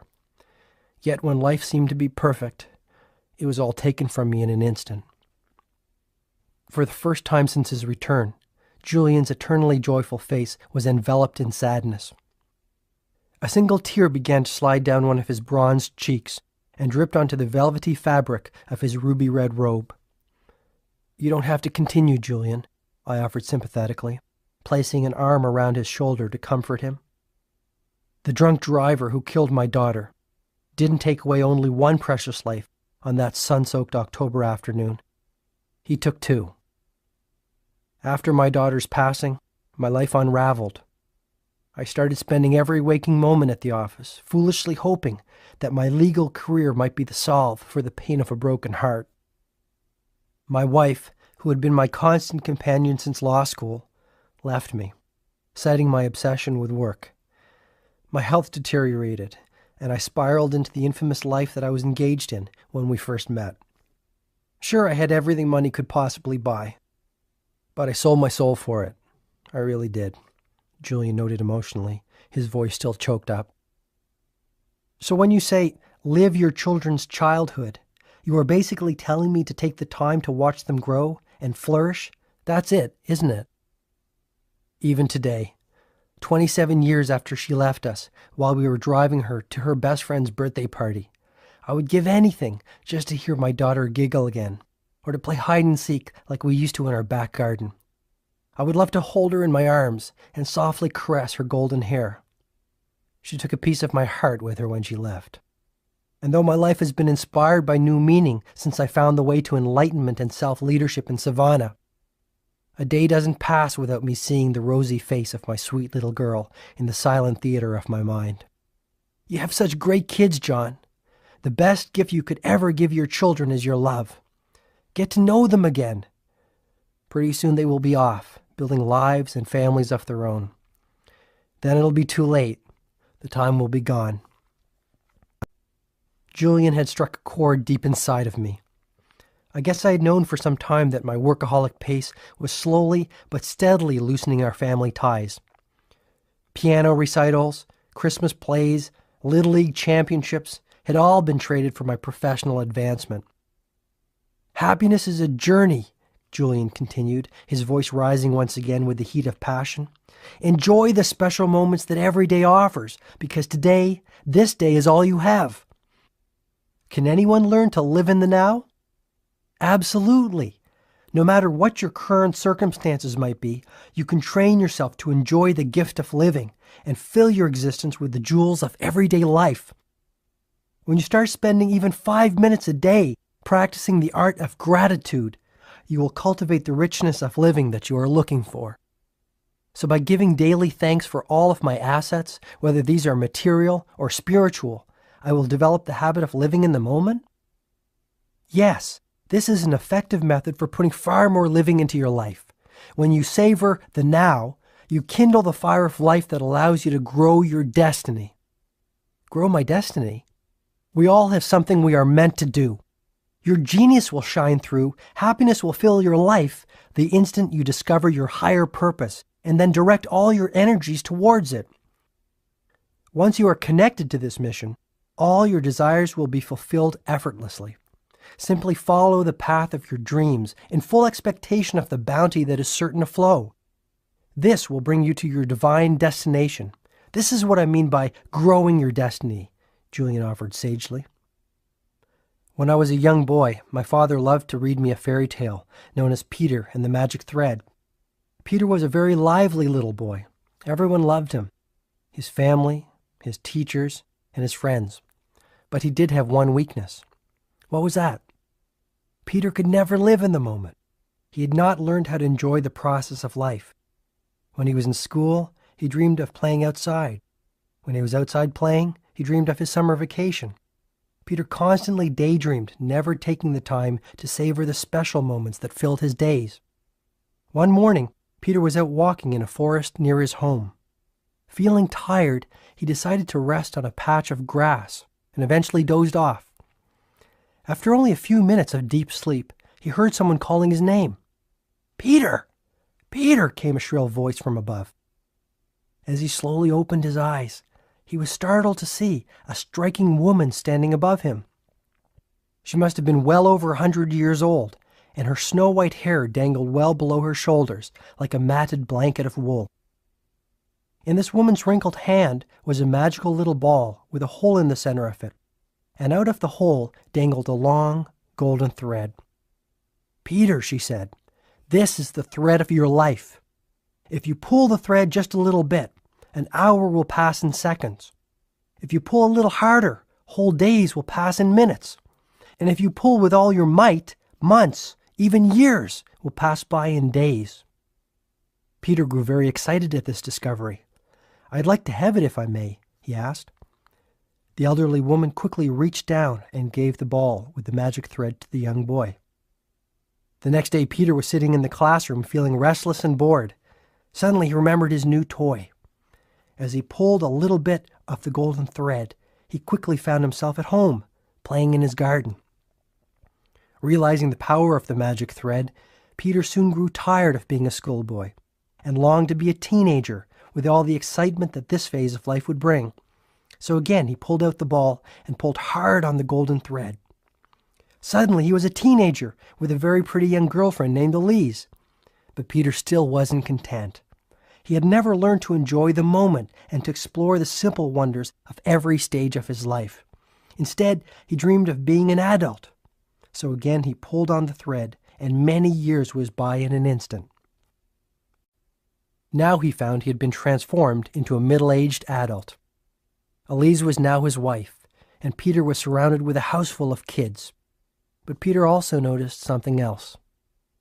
His once jet-black hair had started to turn gray, and his once youthful mother, whom he loved so dearly, had grown old and frail. Yet Peter still could not live in the moment. He had never learned how to live in the now. So once again, he pulled on the magic thread and waited for the changes to appear. Peter now found that he was a 90-year-old man. His thick dark hair had turned white as snow, and his beautiful young wife Elise had grown old and had passed away a few years earlier. His wonderful children had grown up and left home to lead lives of their own. And for the first time in his entire life, Peter realized he had not taken the time to embrace the wonders of living. He had never gone fishing with his kids or taken a moonlight stroll with Elise. He had never planted a garden or read those wonderful books his mother had loved to read. Instead, he had hurried through life, never resting to see all the good that was along the way. Peter became very sad at this discovery. He decided to go out to the forest where he used to love to walk as a young boy, to clear his head and warm his spirit. As he entered the forest, he noticed that the little saplings of his childhood had grown into mighty oaks. The forest itself had matured into a paradise of nature. He lay down on a small patch of grass and fell into a deep slumber. After only a minute, he heard someone calling out to him. "Peter! Peter!" cried the voice. He looked up in astonishment to see that it was none other than the old woman who had given him the ball with the magic golden thread many years earlier. "Have you enjoyed my special gift?" she asked. Peter was direct in his reply. "At first it was fun, but now I hate it. My whole life has passed before my eyes without giving me the chance to enjoy it. Sure, there would have been sad times as well as great times, but I haven't had the chance to experience either. I feel empty inside. I have missed the gift of living." "You are very ungrateful," said the old woman. "Still, I will give you one last wish." Peter thought for an instant and then answered hastily, "I'd like to go back to being a schoolboy. and live my life over again." He then returned to his deep sleep. Again he heard someone calling his name and opened his eyes. Who could it be this time, he wondered. When he opened his eyes, he was absolutely delighted to see his mother standing over his bedside. She looked young, healthy, and radiant. Peter realized that the strange woman of the forest had indeed granted his wish, and he had returned to his former life. "Hurry up, Peter! You sleep too much. Your dreams will make you late for school if you don't get up right this minute," his mother admonished. Needless to say, Peter dashed out of bed on this morning and began to live the way he had hoped. Peter went on to live a full life, one rich with many delights, joys, and triumphs. But it all started when he stopped sacrificing the present for the future and began to live in the moment. "Today is your chance to awaken to the gift of living before it is too late," Julian continued.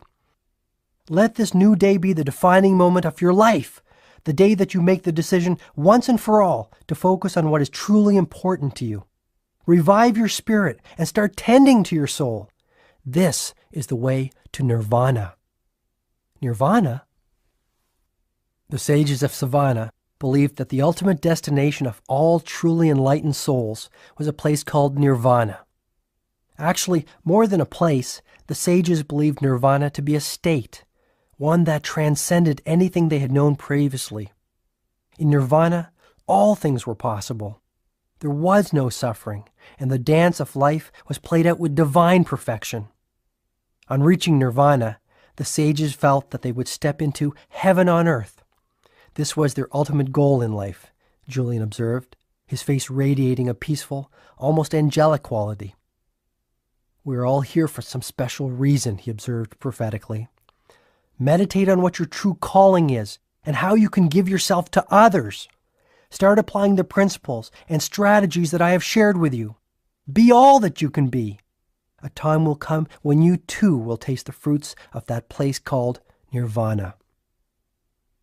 "How will I know when I reach the state of enlightenment?" "Little hints will appear to confirm your entrance. You will start to notice the holiness in everything that is around you, the divinity of a moonbeam, the allure of a lush blue sky on a scorching summer day, the fragrant bloom of a daisy, or the laugh of a mischievous little child. Julian, I promise you that the time you have spent with me will not be in vain. I will dedicate myself to living by the wisdom of the sages of Savannah, and I will keep my promise to you by sharing all that I have learned. I am speaking from the heart. I give you my word," I offered sincerely, feeling the throes of emotion stirring within. "Spread the rich legacy of the sages to all those around you. They will quickly benefit from this knowledge and improve the quality of their lives, just as you will improve the quality of yours. And remember, the journey is to be enjoyed. The road is just as good as the end." I let Julian continue. "Yogi Raman was a great storyteller, but there was one story he told me which stood out amongst the rest. May I share it with you?" "Absolutely." "Many years ago, in ancient India, a Maharaja wanted to build a great tribute to his wife as a sign of his deep love and affection for her. This man wanted to create a structure the likes of which the world had never seen, one that people would admire for centuries to come. So every day, block by block, his workers toiled in the hot sun. And every day, the structure started to look a little more defined, a little more like a monument, a little more like a beacon of love against the azure blue Indian sky. Finally, after 22 years of daily, gradual progress, this palace of pure marble was complete. Guess what I'm speaking of?" "I have no idea." "The Taj Mahal, one of the 7 wonders of the world," Julian replied. "My point is simple. Everyone on this planet is a wonder of the world. Every one of us has the potential for extraordinary achievement, happiness, and lasting fulfillment. All it takes are small steps in the direction of our dreams. Like the Taj Mahal, a life overflowing with wonders is built day by day, block by block. Tiny incremental changes and improvements such as those I've suggested will create positive habits. Positive habits will create results, and results will inspire you towards greater personal change. Begin to live every day as if it was your last. Starting today, learn more, laugh more, and do what you truly love to do. Do not be denied your destiny, for what lies behind you and what lies in front of you matter little compared to what lies within you. Without saying another word, Julian Mantle, the millionaire lawyer turned enlightened monk, got up, embraced me like the brother he had never had, and walked out of my living room into the thick heat of another scorching summer day. As I sat alone and collected my thoughts, I noticed that the only evidence I could find of this sage messenger's extraordinary visit sat silently on the coffee table in front of me. It was his empty cup.